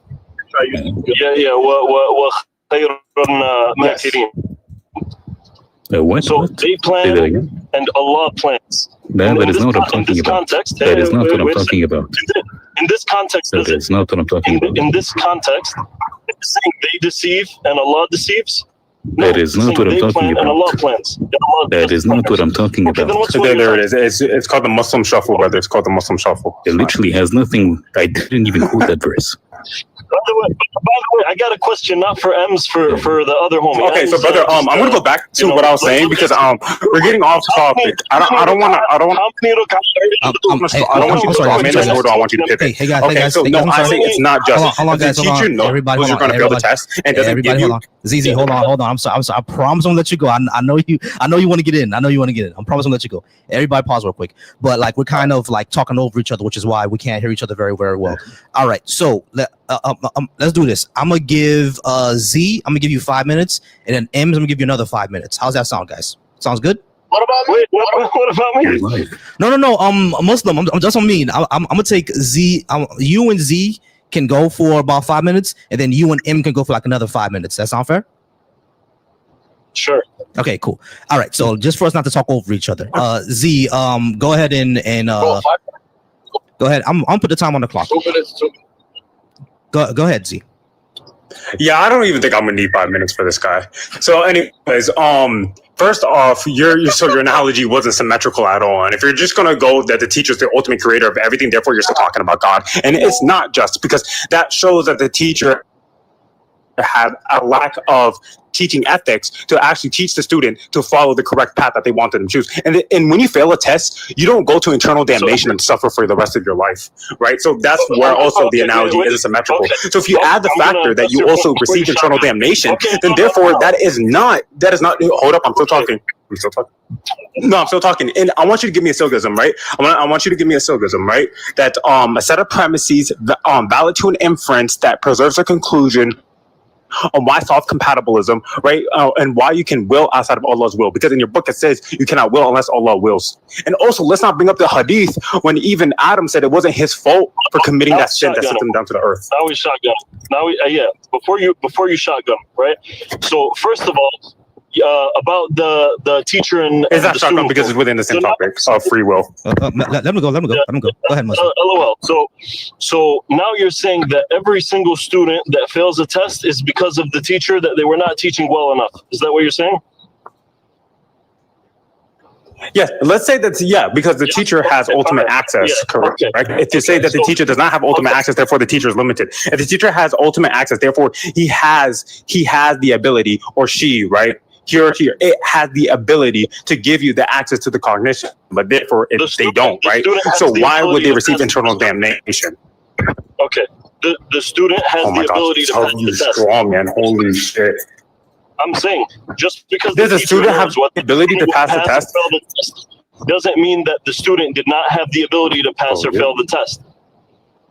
Okay, let's not talk about the students who can pass the test. Yes, you can pass the test, sure. I can concede that. Well, listen. Let's not do the Muslim shuffle. Okay,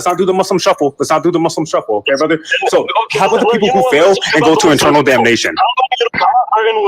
How many rak'ah are in wudu if you were really an ex-Muslim? Yeah, there's no rak'ah in fucking wudu. No rak'ah before you pray. Just let me just no rak'ah before you pray. He's talking about wudu and go wash, brother. He's stupid. Muslim, how stupid do you have to be to say that? Genuinely. Brother, it's not your time right now. Like even. Sure, it is not my time, but even if you want to test him, you wouldn't use a meme that's been regurgitated for 15 years or so. Just use something new. Be creative. Did you just say you do rak'ah before you do prayer? How do you do rak'ah before you do prayer? No, you do wudu before you do prayer. Wudu. Stop strong manning. Yeah, now how many people are in here? All right, it's only M's and Z. All right, it's M, Z, and it's you, Muslim. All right, but look at the Muslim shuffle, bro. He cannot track. It's insanely cringe. Yeah, I was. These are things that I don't know about. So like that's why I was letting you guys go ahead. But M's, you said you want to say something. Z, did you want to go ahead and give M some time? If Z wants I'm gonna say one last thing. All right. I'm just gonna say stop strawmanning my argument. So let's talk about internal damnation and the people who are getting punished for failing the test, even though God gave them a rational mind and does have the power to give them an access to cognition, right? To a certain access to cognition to know that he's there and to know not to transgress his laws, right? So therefore, if he creates somebody, right, knowing that they're gonna do X, and let's say X is the variable that bounds them for hell, I don't think that's just. So you're gonna have to justify that and find something independently without going back to circular reasoning. And I'm gonna let Brother M's talk. Yeah, so, okay, wait. Before he just goes and says something and then Ems goes and tries to say something. So him saying that just knowing in itself is enough to be unjust, just like I said, whether the teacher created all things or didn't create all things, makes absolutely no difference on your fault for failing the test. Then what's the argument for that? What's the argument? You're blundering. First off, what's the argument for that? And I said I gave two factors that he could give them the access to cognition. Stop fucking strawmanning, bro. Stop strawmanning. I don't like the Muslim shuffle, brother. I don't like the Habibi shuffle. Like, let's stay on one place, brother. Habibi shuffle is crazy.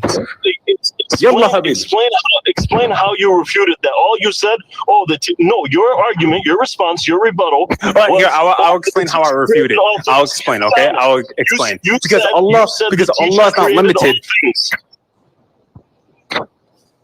No, you said the teacher created all things, correct? Did he say that? It has nothing to do with anything.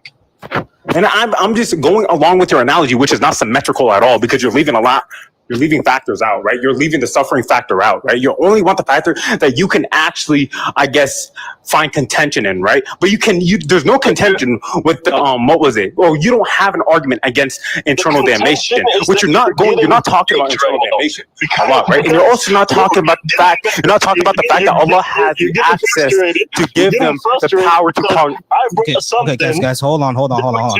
Oh, the Muslim shuffle. Sorry. See, I know it's frustrating. Just give him a little bit leeway to go ahead and respond to you. Okay, just give him a second. All right, Muslim. What was your rebuttal to what he was saying? So he's a strong man, but okay. I know. But let's just give him a little bit of leeway so he can answer you. But go ahead, Muslim. What were you saying? And then we're gonna be out of time, and then M is gonna want to talk to you. Go ahead, Muslim. My rebuttal to what he was saying is that he was speaking about knowledge, right? Speaking about knowledge, whether the teacher is the creator of everything or not, them knowing whether you're going to pass the test or fail the test does not take away from you had the free choice. You had the ability.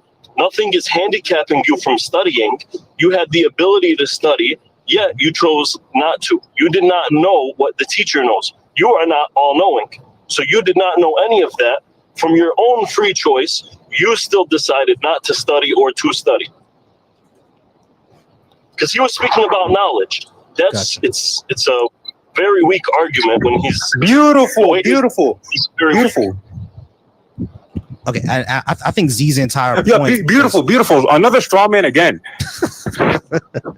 Oh man! All right, so Z, go ahead and give your final rebuttal, and then I want Ems to go ahead. I do thank you though. I appreciate you. Go ahead. What was your final rebuttal, Z? Okay, man, this is like actually talking to a severe neurodivergent. So let me try my best. Okay, listen, brother, listen. So I love how you're skipping over the eternal damnation factor, and the factor cognitively understand of his presence, but he doesn't. Therefore, we have a rational mind within our own limited cognition, right? So why is it just, right? Because you're leaving out a lot of factors with your analogy. I don't even have to accept your analogy because it's not symmetrical nor even parallel. So I don't even have to accept your analogy, but I will accept your analogy. Stop talking over me. Go ahead, Z. Stop. Look at the Habibi shuffle. Look at you shuffle. All right, so listen. See, you got red bars a little bit, okay? Z, I'm lagging. No, all good. So Z, go mute from me real quick. Try to get to a better area, and I'll let you come back, okay? Try to get to a better area, but just mute up real quick. I want Ems to go ahead and speak next, all right? So just mute up real quick for me, please. I do appreciate you, Z. Thank you so much. All right. Ems. Yeah, my bad. I was lagging, but W strong man. No, all good, brother. All right, Ems. Okay. So Ems, go ahead. Muslim, I got you. Muslim, I got you. All right, so Ems, go ahead. What's your question or argument. There is no question. Okay, go ahead. Again, God himself says that he deceives people in the Quran. God says he destines people to hell. The Prophet says in the hadith that in Bukhari 3208 that what has been written for you decides your action, and it overtakes your action and causes you to do the actions of the people of hell until you end up in hell. And in Muslim 2662c, it says that God has made people for hell, specifically for hell, before they were born. Yeah, so you just lied about a whole bunch of I know you're just a dumbass. Clearly don't know what the hell you're talking about. So really? That it does then where's the lie? Go ahead. It does the action for you, as in it forces your action. You just made that up. You know what I mean? No, so really. Then what is the source that I mentioned? What is the source I mentioned? Go ahead. What is the source I mentioned? Go ahead. You mentioned, what was it, Sahih Muslim? You mentioned the hadith, no. You said. Al-Bukhari? You know, what is the hadith? If I lied, you should know the truth. What is the hadith that I mentioned? Go ahead. Let's pull the hadith. Sure, what is the hadith I mentioned? Go ahead. You said that it changes your action. Again, you said I lied, which must mean that you know the source and know the truth. What is the hadith I mentioned? Go ahead. Yeah, you said that it changes your action. Again, what is the hadith? What is the source? If you said I lied, then you know the truth. What is the source? Go ahead. Could you stop speaking broken Arabic, please? Could you just continue? It's not a hadith. It is not a hadith, so it doesn't exist. So it doesn't exist. Sure. Could you tell me? Wait. Muslim. Just a second. Muslim, before you continue, could you tell me the true? Could you tell me the no? Tell me the true context. No. Wait. You're not. Again, you're not. I'm sorry, guys. You're not gonna run from this. I'm sorry, guys. I'm sorry. Muslim. Hold on. Muslim, hold on. Muslim, hold on. Okay, I'm have to mute you now. Hold on. Give me a second. Go. Yeah, you got to go one at a time. All right. So, Ames was asking you before he continues. I said, go ahead. What I'm trying to say is, if I lied and what I said doesn't exist, and you're saying that I'm mentioning or distorting the true narration, then tell me what the true narration is saying. Go ahead. What is the hadith talking about? Also bring a tasfir to back it up as well. Yeah. So what I'm saying. Yeah. What I'm saying is, yeah, this hadith that you mentioned does not exist, right? So what's the true hadith? This is not hadith. Now, when you mention created for heaven and created for hellfire, this is right? This hadith, there's a place for people when they're in heaven. Everyone has a place in heaven and a place in hellfire.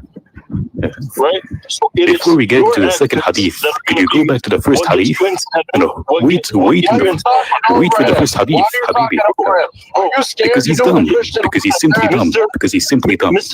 Again, stick to the first hadith. Again, Muslims, stick to the first hadith. And then we're going to come to the second. Stick to the first hadith. Again, stick to the first hadith. I'm cutting you off because you're not talking. You're not saying anything. Because you're not talking. Right, how am I not talking? Because you're saying bullshit. Give me 1 second. Go ahead. I'm sorry. Give me 1 second. All right. So Muslim, I don't know if you're listening to us. I'm not sure if you're listening to us through your Bluetooth or something like that. But try to listen through your phone instead, because we're having an echo and a delay. So that's probably what's going on. All right. So try to listen through your phone. That's probably why you're dominating me as well. Yeah. Try to listen through your phone instead of your Bluetooth speaker, okay? Because I can hear the echo on your side. Probably why you're hearing us late. Make sense, Muslim? Oh, that's what it is. Okay, can you hear me on time now? Yeah, we can hear you on time now. I was hearing on time. Okay. Yeah, I was hearing M's in your background. Okay. All right, everybody look up aloud. In the Quran, Mister. Okay, in the Quran, stick to the hadith for who wills, let them believe, and for who wills, let them disbelieve. Wait, hold on. Muslim, hold on. But let's stick to the hadith first. Hold on. Yes, but let's stick to the hadith first. Guys, go. Hold on. So, we'll stick to the hadith first. All right. So, Muslim, What Ims brought up was the hadith of Allah making people for hell and making people for heaven. Yeah, that is the second hadith. That is the second hadith. While I answer, or you're just gonna let that slide? Yes. If you're lying, then yes, I'm gonna interrupt you. Volcy, that is the second hadith. I want to stick to the first one first. He said that the hadith that I mentioned doesn't exist. Then tell me the right context that I lied about. Go ahead. So bring the first hadith you said again. No, you said I'm lying, so you must know it. Tell me what it is. Go ahead. You're the one making the claim. I'm going to show it, but to you first. Again, you said I'm lying. You said bring it again and do what you're told. حبيبي. يا مرتد. طيب يا بصمة تسمع. Again. You said that I'm lying, so you must know the hadith. You said Kosumma. Bro, if I'm saying that I haven't heard this hadith, you said I'm lying. No, you haven't. You not having heard it again.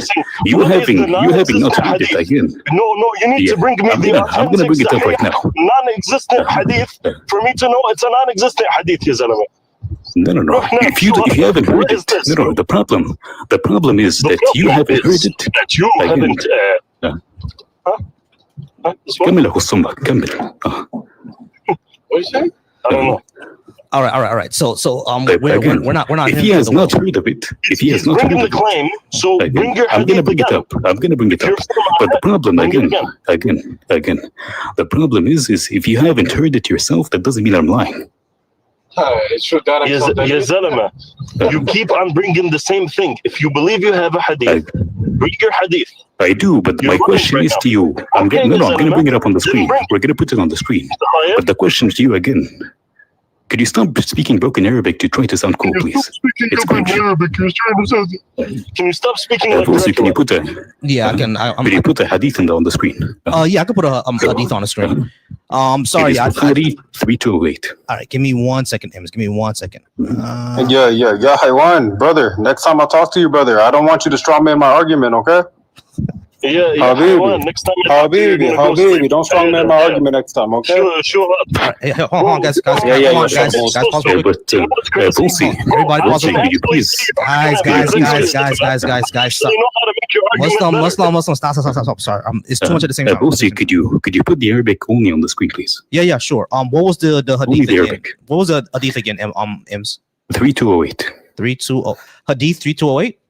Bukhari 3208. Oh, Bukhari 3208. All right, so Hadith Bukhari. Give me 1 second. 3208. All right. I'm gonna bring it up right now, guys. Just give me 1 second. All right. All right. Whoops, that's not it. All right, just give me 1 second, guys. Go ahead and take your time. Yo, everybody like up the live. Come on. Hey, I appreciate that. Z. Thank you so much. Y'all go ahead and keep tapping that screen. Y'all keep tapping that screen. We got a bunch of people in here. We're only at 3K. Y'all keep tapping that screen. So let's get this up to at least 5 to 6K within the next 5 minutes. Like that live, y'all. All right, cool. So here we go. Show the Arabic only, yep, I got it right here. And could you please read the Arabic Muslim? Go ahead. Yo, subhanallah, brother.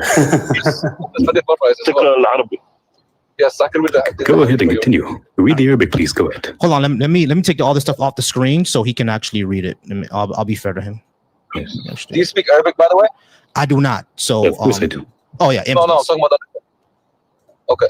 Of course I do. إن أحدكم يجمع خلقه في بطن أمه 40 يوما ثم يكون في ذلك علقة مثل ذلك ثم يكون في ذلك مضغة مثل ذلك ثم يرسل إليه الملك فينفخ فيه الروح ويؤمر ب4 كلمات بكتب رزقه وأجله وعمله وشقي أو سعيد هو الذي لا إله غيره إن أحدكم لا يعمل بعمل أهل الجنة حتى ما يكون بينه وبينها إلا ذراع فيسبق عليه الكتاب فيعمل بعمل أهل النار. Stop there, please. Could you translate the last 2 sentences? Yes, I'll translate right now. Amen. They perform. Oh, sorry. My bad. Yes. The creation of each one of you is brought together in his mother's womb for 40 days. It becomes a clot for a similar period, and a morsel of flesh for a similar period. then Allah sends an angel who is commanded with 4 matters to write his deeds, his provision, his lifespan, and whether he will be wretched or blessed. Then the soul is breathed into him. A man may perform the deeds of the people of paradise until there is only a cubit between him and it, and what has been written overtakes him, and he performs the deeds of the people. So stop there. Could you please explain to me the last sentence? Go ahead. So the last sentence speaks about there's an overall qadar, which you know about this, but you're not mentioning this. There's an overall qadar, which Allah knows about. Allah says in the Quran, فَمَنْ شَاءَ فَلْيُؤْمِنْ وَمَنْ شَاءَ فَلْيَكْفُرْ.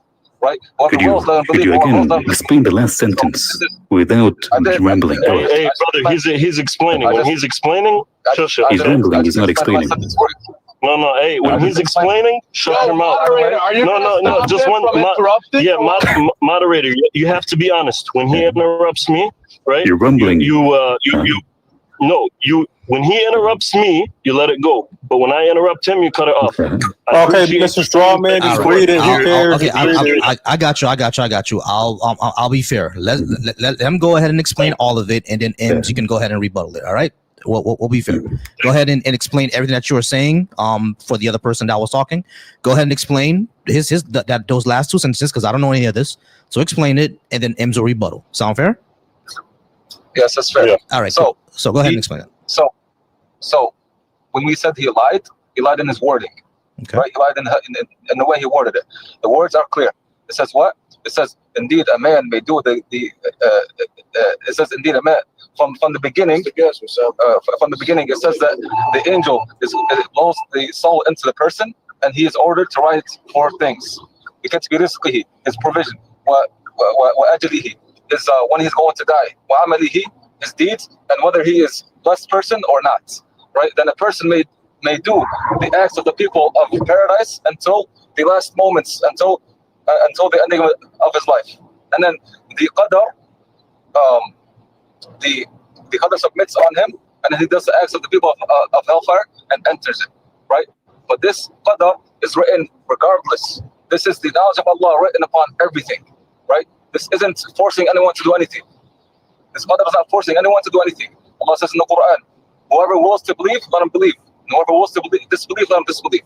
Right? So no one's forced to do any actions. And right here, the brother, what he did is he came and said what?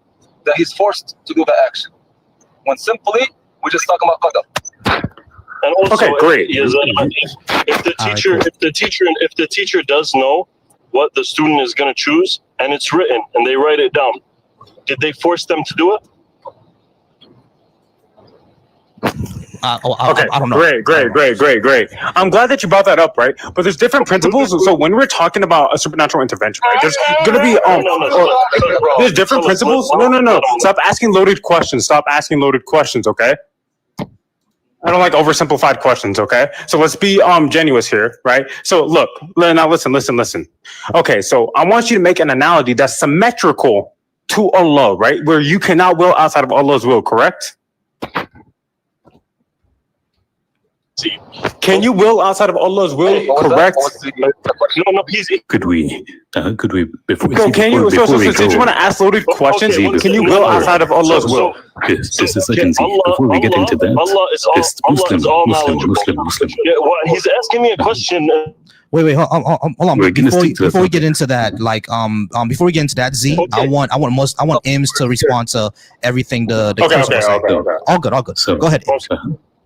So, have you read Ibn Hajar al-Asqalani's actual interpretation of this hadith? I've read Ibn Hajar's interpretation of hadith. You have? So the hadith you didn't know existed, you've read the interpretation of it. Okay, can you tell me what it says? Can you tell me what it says? He said Ibn Rajab. He didn't say Ibn Hajar. I said Ibn Hajar al-Asqalani. Huh?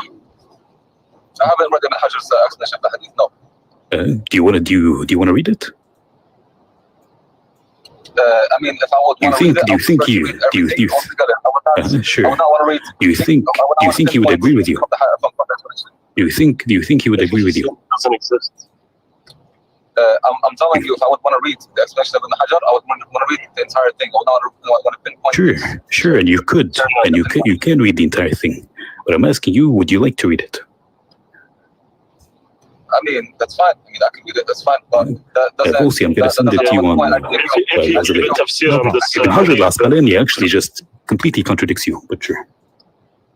Okay, that's fine. We have a what's it called? By the way, you need to understand that the general principle we have is that anybody other than the messenger, peace be upon him, could be rejected by what he said. So I agree with you. You're 100% right. You're 100% right. But the problem is that you're going to فَيَسْبِقْ عَلَيْهِ عَمَلُهُ, and then you're contradicting what the Prophet himself is saying. When he says يَسْبِقْ عَلَيْهِ عَمَلُهُ, what does the word يَسْبِقْ mean? it does not say that. Say it again. It does. يَسْبِقْ عَلَيْهِ عَمَلُهُ. It says يَسْبِقْ عَلَيْهِ الْكِتَابِ.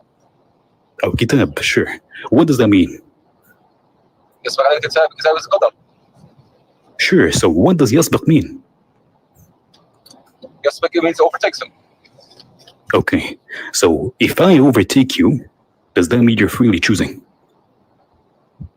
So see, this is what you're doing right here. What you're doing is you are limiting a black and white statement right here. You're putting a black and white position. This is not black and white. This is simply to say that there is our deeds and then there's qadar, right? And qadar is this, everything is written under qadar. إِنَّا خَلَقْنَا كُلَّ شَيْءٍ بِقَدَرٍ. Even the people of paradise, they're under qadar. Okay. But the question was again, the person who's done their good deeds their entire life, and then before they died, because they were written to go to hell, what has been written for them overtakes them, causing them to do the actions of the people of hell. Do you not see the problem? What was written for them isn't forced upon them. So how does it overtake them? If it's not forced upon them, why? There's a comprehension of everything down to what they did. So why do we not say? Is it a forceful act? Sure. As in instead of saying, what's my dalil? I gave you my dalil. Before we're gonna get there. We're gonna get there. My problem is just a second. My problem is you could have just said what has been written for him has been fulfilled, but you've said and decided to word it in the way that what has been written for him overtakes him. Okay. Do you see the difference in wording? I mean, it still doesn't. What's it called? It still doesn't take away my Would you at least, before we get into the other points, would you at least agree? Go ahead. Can you hear me? Yeah, so yes. yeah. Go ahead. What is Allah is all knowledgeable. So what is written for the man is not going to be outside of what Allah already knows. Sure, but the problem is it says instead of what has been written, if it's knowledge, it would have been fulfilled. It doesn't overtake you.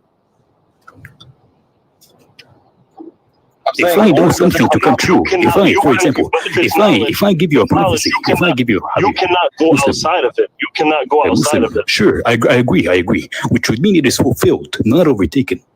If I give you a prophecy, the prophecy comes true. Overtaken is just a translation. Say that again. Stick on that word as a translation. Sure, يسبق in this context would be accurately described as overtake. I'm saying the wording doesn't give a problem. The wording does. I mean, I don't agree with you. The wording doesn't give a problem. So again, if knowledge comes true, you see the knowledge or the prophecy is fulfilled. You don't say it overtakes the person.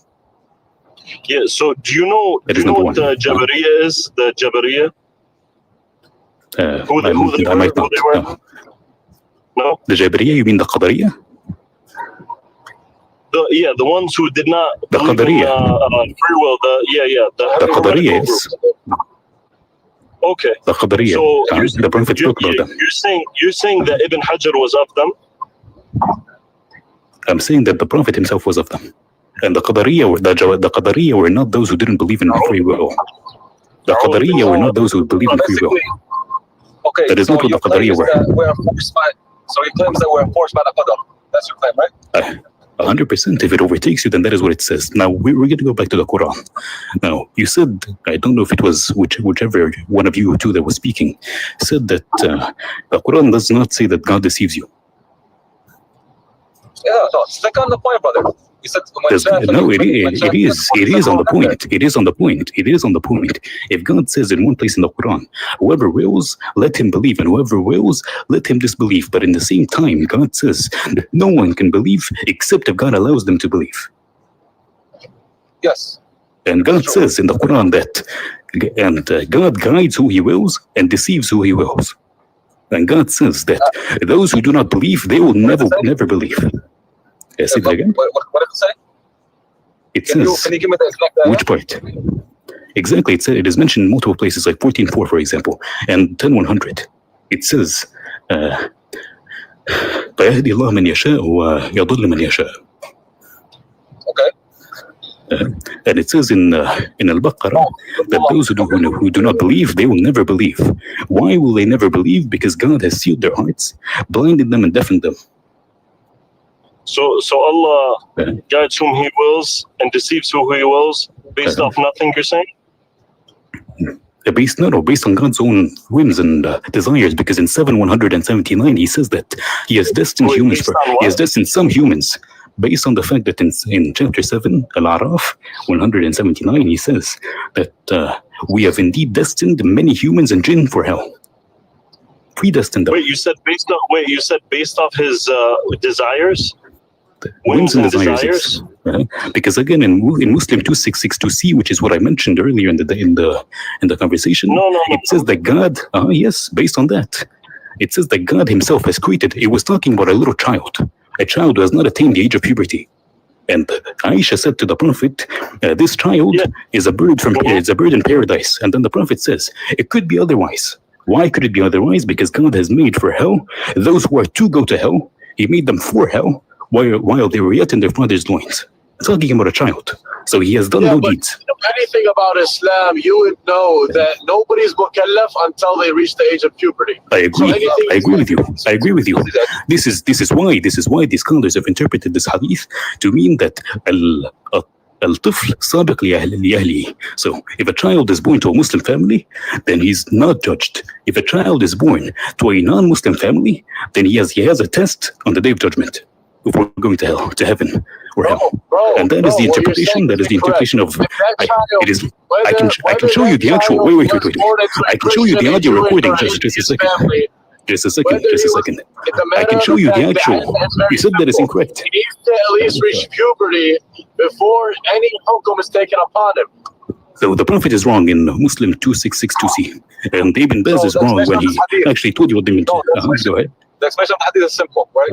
So I believe it was a Nawawi that explained about this hadith, saying that he's trying to teach Aisha that not to have a definite a definite vision of where anyone's going. That's it. Yeah. So if I bring it to the sharh of the hadith, in which it tells you that al-tifl sabiq bi abi, which is literally a shar'i fiqhi position that is derived from this specific hadith, in which it says that Muslim children born to Muslim family, they end up in heaven automatically, and children who are born to non-Muslim families, they have a test on the Day of Judgment. Where's this from? I can show it to you 1 second. All right. So while he's getting that, y'all, just to let y'all know, like, let's wrap this up in about, I would say, another 10 minutes, because I do got to go ahead and get out of here. Once Ims returns, I'm going to go ahead and put the timer on the clock. We'll wrap this up in about 10 minutes. But while Ims is getting that, I'm sorry, Ims, go ahead. If we're wrapping up in 10 minutes, can I ask Ims some questions? Because we're answering, we're going through, but I want to be able to also give a little offensive as well, right? Of course. I don't have an issue with that. That's why I've been. No, of course. That's why I haven't been interrupting. But go ahead and answer. I think he's still getting what he needs to get. But go ahead and ask your questions. Go ahead. Okay, so first of all, we're we can pull up the hadith and everything. We're already explaining. In the case where somebody says that this is people destined to hell, which a'udhu billah, this is not what any of Ahlul Sunnah, is saying, that what do you call it? That Allah is forcing us to do the actions, right? Now, what is wrong with that from your perspective? What's objectively wrong with that? Did you say subjective morality? I said, what's objectively wrong with that? Objectively wrong with that? Well, can you define what objectively wrong is? Objectively wrong in a way that society and people cannot change. or culture. In a way, culture, wrong society, people, within society. So society has to agree with it for it to be wrong. So can you justify that? Can you give an argument to where that's actually coherent? Are you tracking? I'm sorry, but like I'm tracking. Actually, I have an analogy. Since you strawman my argument, I'm gonna leave off that for a little bit. Wait, let me clear something up. The argument was that. Muslim, I got you. Let me just clear something up.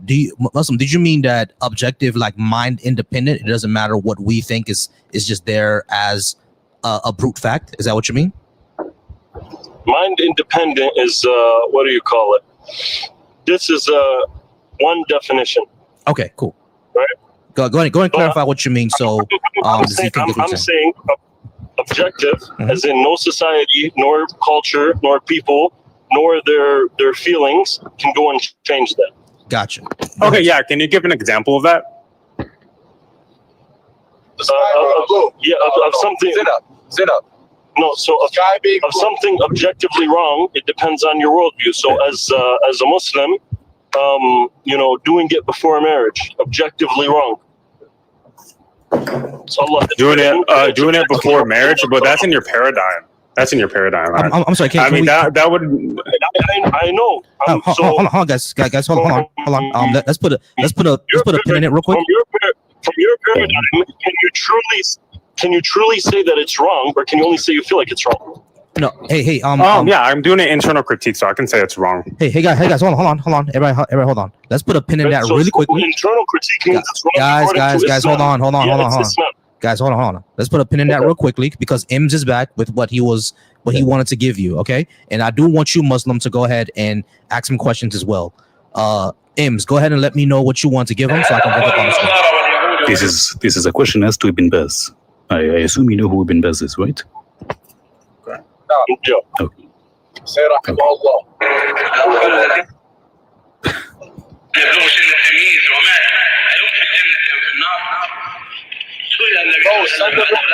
Oh my God! Yeah, that's very sorry. We can't hear that.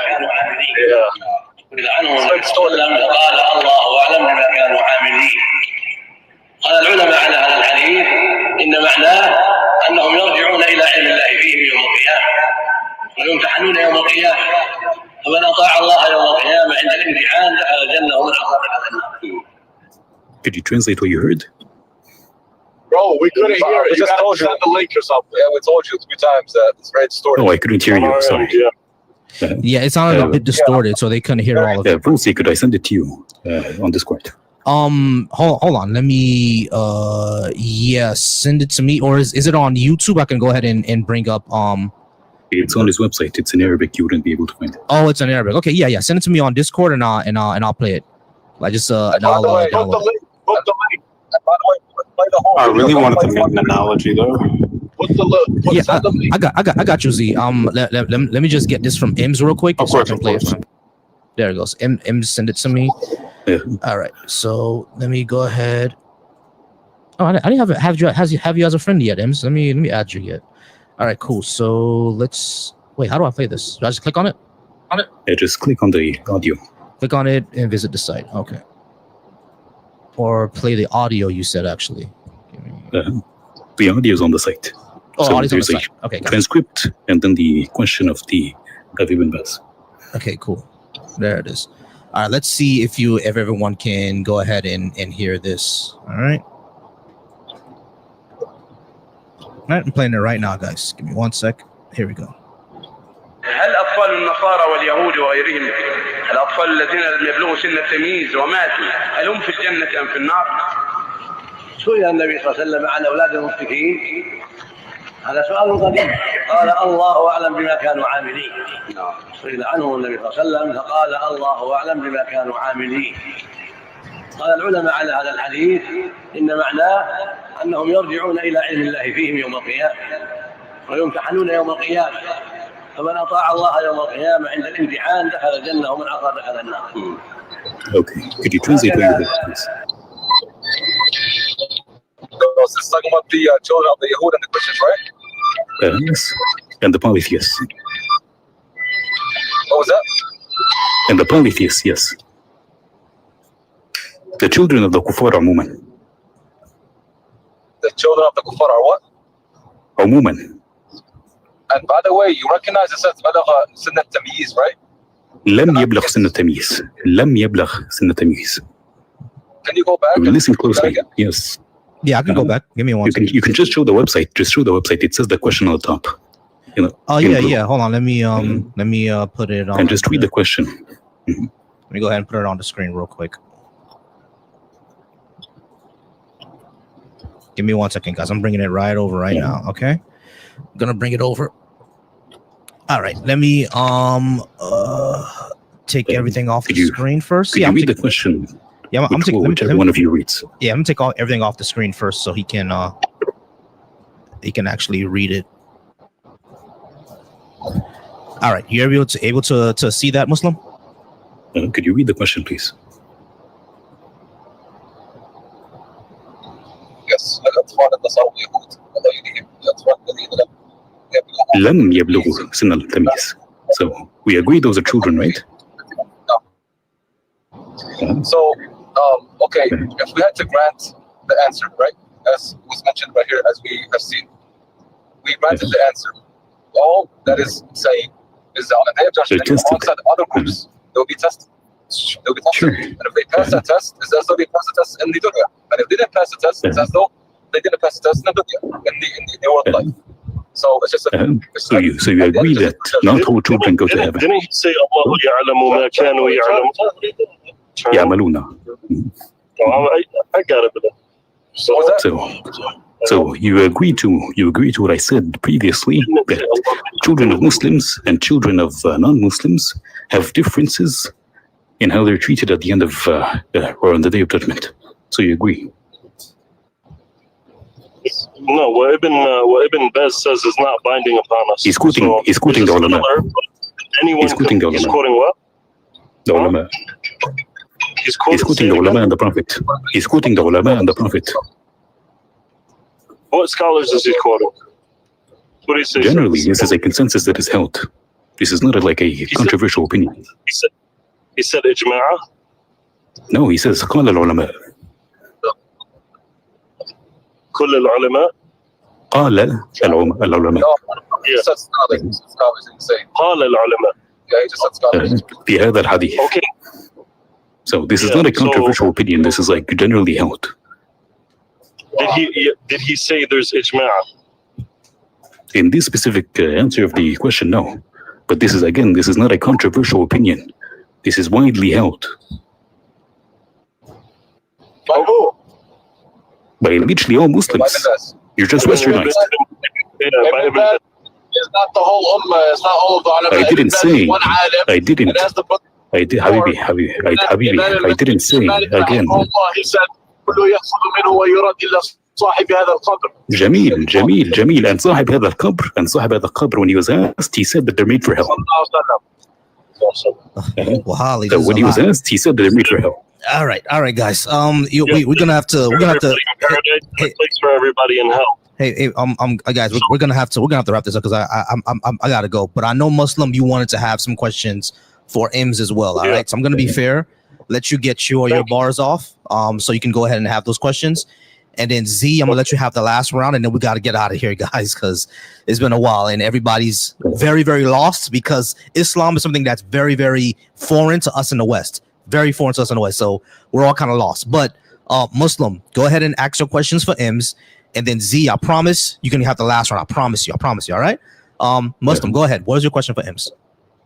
Okay, so my question for IMS is the conclusion that he is thinking by his framework. What is objectively wrong with this, or does he just feel like it's wrong? I didn't say it was wrong, did I? So it's not. I didn't say it was wrong. I don't. No. I think you have like a misunderstanding of what I do. So I don't care about what is wrong and what is right when debating Islam, because if Islam is right, then everything in the Quran and God says is automatically right. I'm not going to just discuss that. Why I'm not a Muslim is not because of the morality in the Quran. I don't care. If I'm convinced of Allah, then I would not have a problem with any of the morality. So your whole point, you can't answer whether it's wrong or not? What? Is it wrong or not? I said I don't care to discuss morality because I don't care about morality. That wasn't my question. My question was, is it wrong or not? My question was, my answer to the question was, is I don't have an answer for you because I don't care about the topic at all. What I was discussing with you, was what is the facts. If you brought me a hadith and I say, my answer is, I don't care for the topic at all. What is this, brother? I'm asking you a question, just like you asked me a question. Sure, is there any way you could provide I don't have a question for you because, again, I don't have an answer for you because I do not care about morality. I don't think about morality. I don't care about morality. Okay, so what's your contention, brother? What's your contention? I don't have a contention with this morally. You're not saying, Habibi, listen. Understand my contention. Understand my contention. What are you doing here? Understand. Again, listen. What I was telling you, or what I was talking to you about, was... Could you let me finish? Yeah, hold on, Muslim. Hold on. Let him finish. Hold on, let him finish. Go ahead, Ames.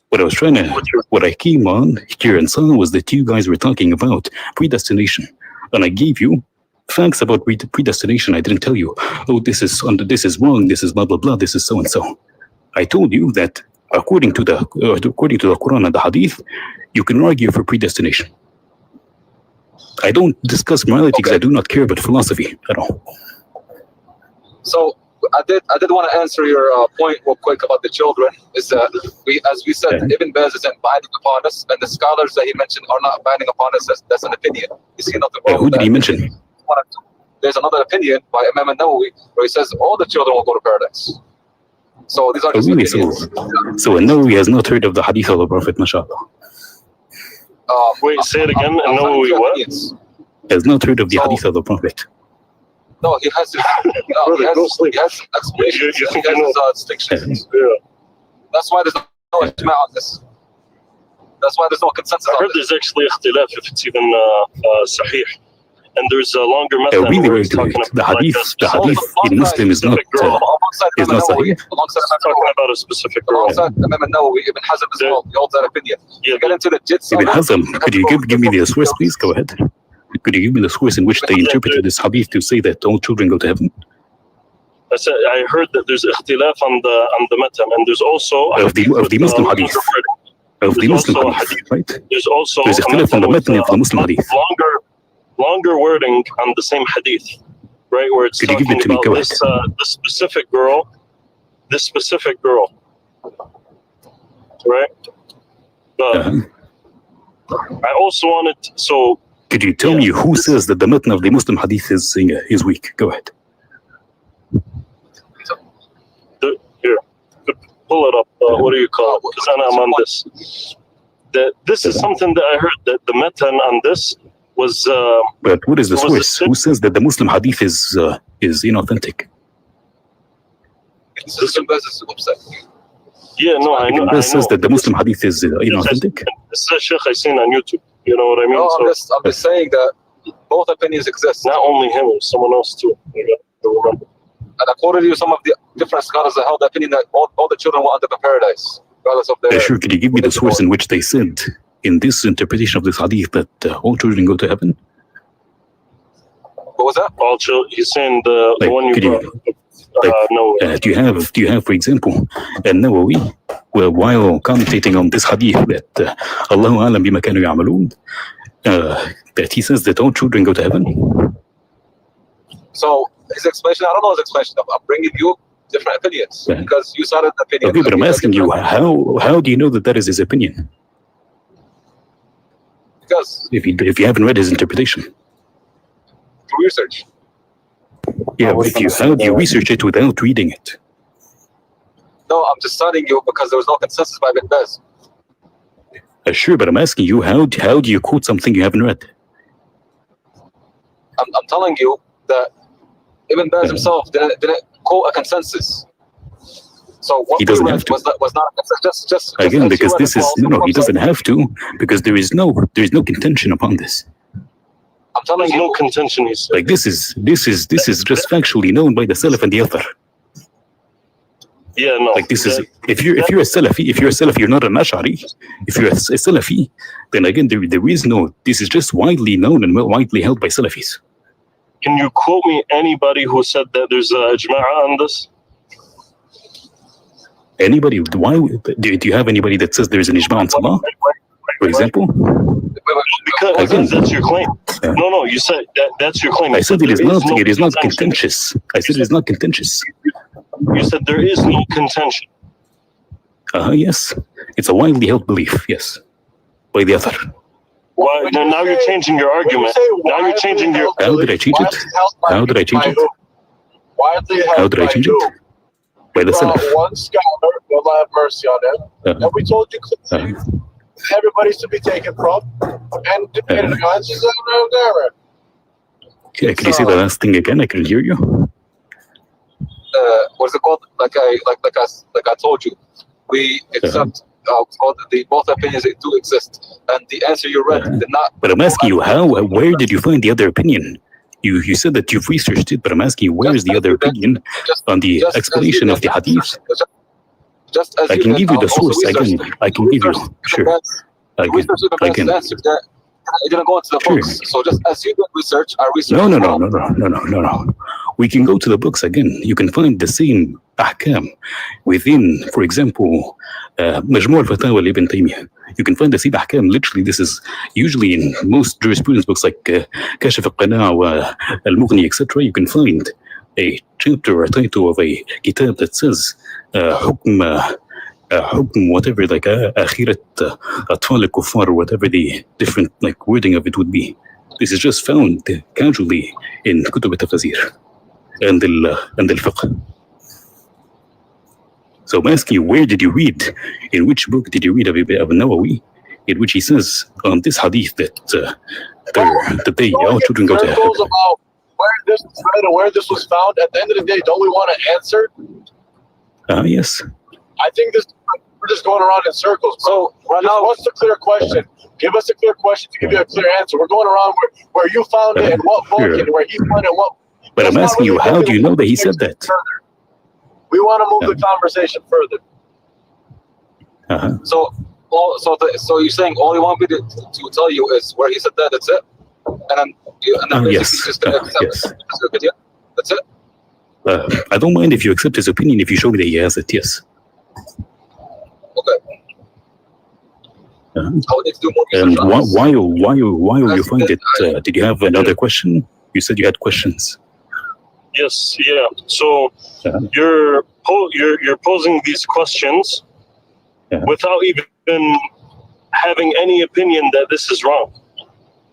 Because I don't care for it to be wrong or not. I'm saying I can explain to you why I don't care. I can explain He's to you why I don't arguing care. for predestination, not that it's morally wrong. He said he didn't care about the moral aspect. Yeah, Muslim. Just so you understand my point. If I believe in Islam, So why do you think Islam is false? You can't use any moral arguments because you can't say right or wrong. Because moral arguments, sure. Moral arguments are stupid to disprove Islam. Okay? I agree. So why do you think Islam is false? Because I'm not convinced. Because I'm not convinced. What? Because I'm not convinced. Are you convinced that there's no God? No. What? No. No what? No, he's not convinced that there is no God. So you believe that there is a God? I have no opinion. I have no reason to believe so or not. So why are you talking? You only have an opinion. So just because he's agnostic to the idea, and you should be agnostic too. You're going on pure faith, right? You can't rationally make out God's existence or non-contingent concrete existence that's necessary for creation. That's a personal or intelligent agent. You can't. Oh, I'm so sorry. Excuse me, young man. We were having a conversation. Yeah. Your turn is not. Okay, my sister. I got an analogy, sister. Actually, hold on, guys. Muslim, I got you. Hold on, guys. Muslim, hold on. I got you. Hold on, Muslim, hold on. I got you. It actually is his turn because we're down to the wire, and it actually is Z's turn to talk. So now it's Z's turn. Z, you got the floor. You're gonna have the last round. You can go ahead. All right. So, Mr. Strawman, hold up. I'm gonna put this picture up while I talk to you, brother. Okay. So, anyways, I'm gonna put this picture up while I talk to you. All right. So, brother, listen. Listen. So I'm going to make another analogy, right? And it's going to correspond with your analogy, but it's going to be a little bit better, right? It's going to be more symmetrical. Let's say I make, and let's say, listen. Oh, the Muslim shuffle. The Muslim shuffle is crazy. All right, can you mute him while I talk? I got you. All right, hold on. Muslim, hold on. Guys, hold on. Don't talk over each other. Listen. He's scared. He knows. No, it's good. You're going to be talking to Z right now, okay? So you and Ims, y'all been talking for at least 25 minutes now, and we got to get down to the wire. So you can talk to Z now, okay? I'm going to get you off mute. I just needed to mute you real quick so you can hear me. You're going to be talking to Z now, okay? All right. Get over here. Right. Yeah, you're anyway, so go ahead. So brother. Okay, so I'm going to make an analogy, okay? And you need to tell me where exactly this analogy fails. So, and it's going to be parallel as possible. So this analogy, it's going to be the electric car analogy. And I made this analogy. Guys, I'm sorry. I'm going to start time over again for you, Z. Guys, he's asking you the question, all right, Muslim? So, like, that's why I said you can talk to Z now for the last 10 minutes of the show, and then you're going to go ahead. I got you. Am I able to ask? You're going to in the middle. Right. Hold on. Muslim. I got you. Understand? You're going to be able to ask some question. I know you want to play offense as well. I'm going to be fair. So Z, you got 5 minutes. Hold on. Z, you got 5 minutes for offense, and then Muslim has 5 minutes for offense. Once it gets to 5 minutes, it's going to move on to Muslim. All right, Z? Cool. Yeah. Yes, sir. All right. Cool. All right. He agreed. Okay. So. I'm put 10 minutes on the clock, so 5 minutes each. All right, go ahead, Z. You're first. Perfect. All right. So straw man. Let's not straw man this, okay? So let's say this is an analogy I just made, just like twiddling around. But anyways, so let's say you make an electric car, right? And the initiative of this electric car is to move, right? Obviously, right? And you know, once you put the electric car down, because it's designed to, it's going to move once it hits the floor, right? Or if it hits hard ground. All right, great. Let's say you put it on a table, right? It has the option to go left or to go right? Correct? And let's say you put it on a table where the right side is a little bit longer and it only goes for at least 2 feet, right? So therefore it stops. But the left side is going to be a 1 foot, right? It's going to be 1 foot long. So therefore there's going to be an extra feet where it just falls off, correct? So, all right, let's say it goes to the left side. Are you responsible for that car knowing that it had 2 choices, right? Which is I gave you the free will factor here, right? And it had 2 choices, but you put it in such a situation to where it could fail. And let's say this. No, wait. Can I answer, please? Wait, are you finished? Yeah, sure. Yeah. All right. So hold on. What about an electric car? And what about God logic? Are we talking here? Because honestly, my God, we're talking about God or an electric car. Or what's going on here? So this is an analogy. Do you know the definition to an analogy? All right, let me give you an analogy. Let's say you go walk in a Costco, and I give you a Costco membership. Now, in this Costco, you got free will to drink alcohol, commit adultery, or shop for fruits and vegetables and everything that may benefit your body. Now, if you chose to spend your whole time in Costco drinking and committing adultery and beating people to death, am I at fault for giving you the Costco membership? Oh, no, because first off, you're missing a lot of aspects here. So you didn't create the fact that you created me, and then you have the choice to rather limit my cognition or to ascend my cognition. You don't ascend to my cognition. So therefore, do you believe? Okay, wait. No, so the analogy is not symmetrical. It's not parallel. That's Here, everybody in the comments, was that analogy symmetrical to God? Well, okay, no, let me tell you the symmetry breaker. Okay, so you said that if a car is completely leaning on one side, bring me any ayah that says Allah created us completely leaning on one side. This is disanalogous. What? That's not the, you see. Look. He's already not tracking. Z, let me tell you. Z, let me go ahead. Let me finish out. Go ahead, Muslim. Go ahead. So, what do you call it? You're saying if you create it completely leaning towards one side, you already said you're granting free will. I didn't say completely leaning towards one side. Already strawmanning. Great job. Hey, hold on. You're about to get baked. So you said that the car... The Muslim shuffle. Hey, stop farting.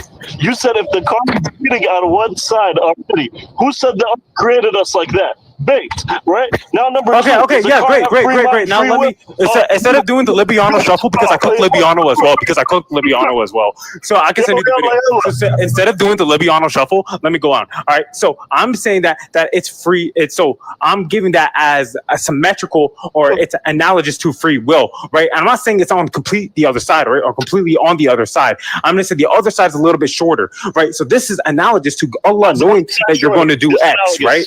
Let's say Allah knows you're going to do X, right? And you know the car was going to turn right? Even though it had the choice to turn left, but you know by putting it down, it was going to turn right? So you are responsible, right? Because you knew, right? And you are the creator of this car. Therefore, you are responsible. And first off, the first analogy was terrible, brother. I mean, the Costco membership, like sometimes we got to lock in, brother. In eighth grade they teach you about rhetoric. You should Hey guys, both of y'all. Hold on. Muslim. Hold on, wait, guys, hold on. Give me a second. I think I can know what we're. Hold on, so I got you. I think I know what we can talk. What we find we're talking past each other a little bit here, because from what I'm understanding, what Z's saying is that according to the Quran, God already has foreknowledge of everything that we're going to do. But Muslim, he's the one who created, so he has foreknowledge. I think what Z's argument is that because of that, wait. Muslim, hold on. Give me a second. I'm just trying to steel man this so you understand where he's coming from. If it's true that God knows everything that we're going to do, so if it's true that God, I got you. If it's true that God knows everything that we're going to do, that would kind of contradict free will, because we cannot make Allah wrong, can we? If we can make Allah wrong, that means he's not all-knowing. Yeah, libertarian. Can you define free will? Okay, wait, 1 second. No, that's free will. Just one second. Define free will, yeah, of course. It's a free of choice without supernatural intervention. Yeah, or any external cause, with no external cause. Bro, he's trying to express right now. Oh my goodness, bro. Free choice of action without external. Hold on, Z, let me hear him real quick. What's that, Muslim? Okay, if we had. Whoa, Muslim, you're in the matrix. You're going out real quick. You're in the matrix. Somebody. Yeah, you're going out. You're begging out. You're arguing with Okay, is it here? Yeah, you're bugging out. Okay, so Muslim, I think you're going through the mountains. Is it any better now? Okay, that's better. That's better now. Okay. You're going through the mountains. No. Okay, yeah, it's because I said Bismillah, right? Okay. So what I'm saying right here, if somebody created you, right? If somebody created you, and they know what the results are going to be of what you chose, right? Of what you chose, that does not mean that they chose for you. They knew what you would choose, yet you still chose it out of your free will. And this, not 1 second, there is a lot of atheists who are even determinists. And so they believe in basically a predestination themselves. You know what I mean? I agree with that. But here's what I'm trying to. Even the same argument. That's why I say atheists. But why are you talking about other worldviews? That's a non sequitur. That's a non sequitur. What are you talking about? That's a non sequitur. That's a non sequitur. Hold on, guys. Hold on, Muslim. Hold on, guys. Hold on, guys. Muslim, I got you. I put somebody in jail. Right. I know what determinant is. I got you. So this is where I'm coming from, right? If Allah knew, like millions of years ago, before I was even born, that today I was gonna be wearing a blue shirt and a blue hat and speaking to you on this live right now, if he knew all of that, then I have no choice but to do that. Because if I was able to choose a red shirt today, hold on, wait, hold on, let me finish. If I were to choose a red shirt instead of a blue shirt, then Allah would be wrong, and we can't make Allah wrong. So I had to choose this blue shirt. There was no other way I can choose something else. That's why I'm saying that according to that framework, I really want to have free will. The disagreement is simple here, though. So the thing is, just because Allah knows which one you would have chose does not take away that you had the free choice. Like, for example, a very simple analogy, right? Make sure it's symmetrical. 1 second. Okay. If I know, you're going to pick a white car instead of a black car, right? Then does it mean that I forced you to pick that white car? And tell me, I know you're going to say, oh, but you're the creator. Please tell me how being the creator changes that. Yeah, sure. Wait, can I tell you that? Well, yeah, sure. Because the creator has the access to your cognition. Yes or no? Yes or no? Yes or no? On everything. Yeah. Does the creator? No, does the creator have access to your cognition? Yes or no? Yes. Oh, perfect, perfect. So do you, in this analogy, do you have access to our cognition to therefore change our change our minds? Wait. So you want him to force us to believe? Yeah, I mean, yeah, of course, because like let's say there's internal damnation, right? If no one wants to suffer for life, right? Well, in the Quran, I'm pretty sure that not everybody will suffer for life. That some people will suffer for an amount of time, but nobody wants to suffer ultimately, right? So if Allah made us have rational minds and a limited cognition, therefore, and He knows that we're going to do X, we can't definitively do Y, like brother said, right? Allah knew from millions of years ago that He was going to have on this blue shirt and blue hat and sitting on the side talking to you today. He can't contradict God's foreknowledge, because if He chose a red shirt today, then God would have been wrong. Correct? Okay, wait. Okay, great. No. We're almost there. So make the analogy symmetrical to God, right? I don't like these like false analogies, man. I mean, come on, bro. Okay, wait. And here, even better. Here. Last thing. Can you make an argument? Can you make an argument? Listen. Everybody pause. I'm sorry. So Muslim, I gotta get out of here. But I am gonna give you the last word. All right, I promise. I'm gonna give you the last word, but I do gotta get out of here. All right. But I appreciate you. Definitely come back. All right, because this conversation is interesting.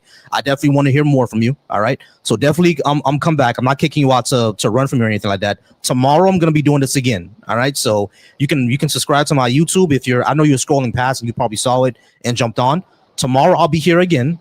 So come back tomorrow so we can talk about this again. All right, I promise I'll be here. I'll let you on, and then you and Z can talk even more. That sounds fair, because I do got to get out of here, but I do want to hear from you again. All right, that sounds fair. Yes, and you said you'd let me get a last word. Yeah, I'll let you get the last word. Go ahead. Thank you so much. All right. So what he brought there at the end about God having access to our cognitive knowledge. Now he actually went from our free choice. And he said it would only be fair now if God had chose it for us. Now, God is what He's doing, allowing us to play out our free will while knowing, or our free choice, while knowing that which we would do. Now, what He's suggesting now is because He has access to our knowledge, He could have changed that. Well, guess what? That is force. Yeah, great. I'm glad you said that. You see how that's a better determinism, though? That's better determinism. And first off, I said access to know of His existence, because a lot of people, they don't follow the Quran, or they don't follow a religious belief because they have a trouble of. Oh my God, guys, hold on, guys. I promise I'm gonna let y'all get into this tomorrow. Hey, y'all guys, I'm gonna let y'all get into this tomorrow. Right? Because I just gotta get out of here. All right, don't be straw man. All right, everyone have a great day. No problem. Hey, Z, I appreciate you, man. Come back tomorrow, right? I do appreciate you. Thank you so much. Thank you. Have a great day. I mean, come on. On that point, you gotta admit it, host. Come on. No. I'm all good. I do want to talk about that more, but I gotta get out of here, man. I'm starving and I want to go. No, bro, listen, I didn't eat, bro. Listen, I haven't eaten since 9 a.m. I gotta get out of here and eat, man. I will stay here and talk to you more, but I gotta get out of here. I promise. We'll take your brother. That food that your body is decreed for you, brother. I got you. Hey, but you guys come back tomorrow, all right? I'll talk to you again, all right? I appreciate y'all. Shout out all my blooders, man. You already know how we rock it, man. I got you. Appreciate you, man. Have a good night, all right? Hey, guys, I'm going to get out of here. Okay, you came in at the last minute. Do apologize, but I'm gonna get out of here. All right. I promise I appreciate y'all, man. But I gotta get something to eat, man. I'm starving. But I'm gonna see y'all tomorrow. I appreciate y'all. Thank y'all so much. You guys are wonderful. Always remember to be secure, be affectionate, be wise, be flexible, and be trustworthy. Always be soft.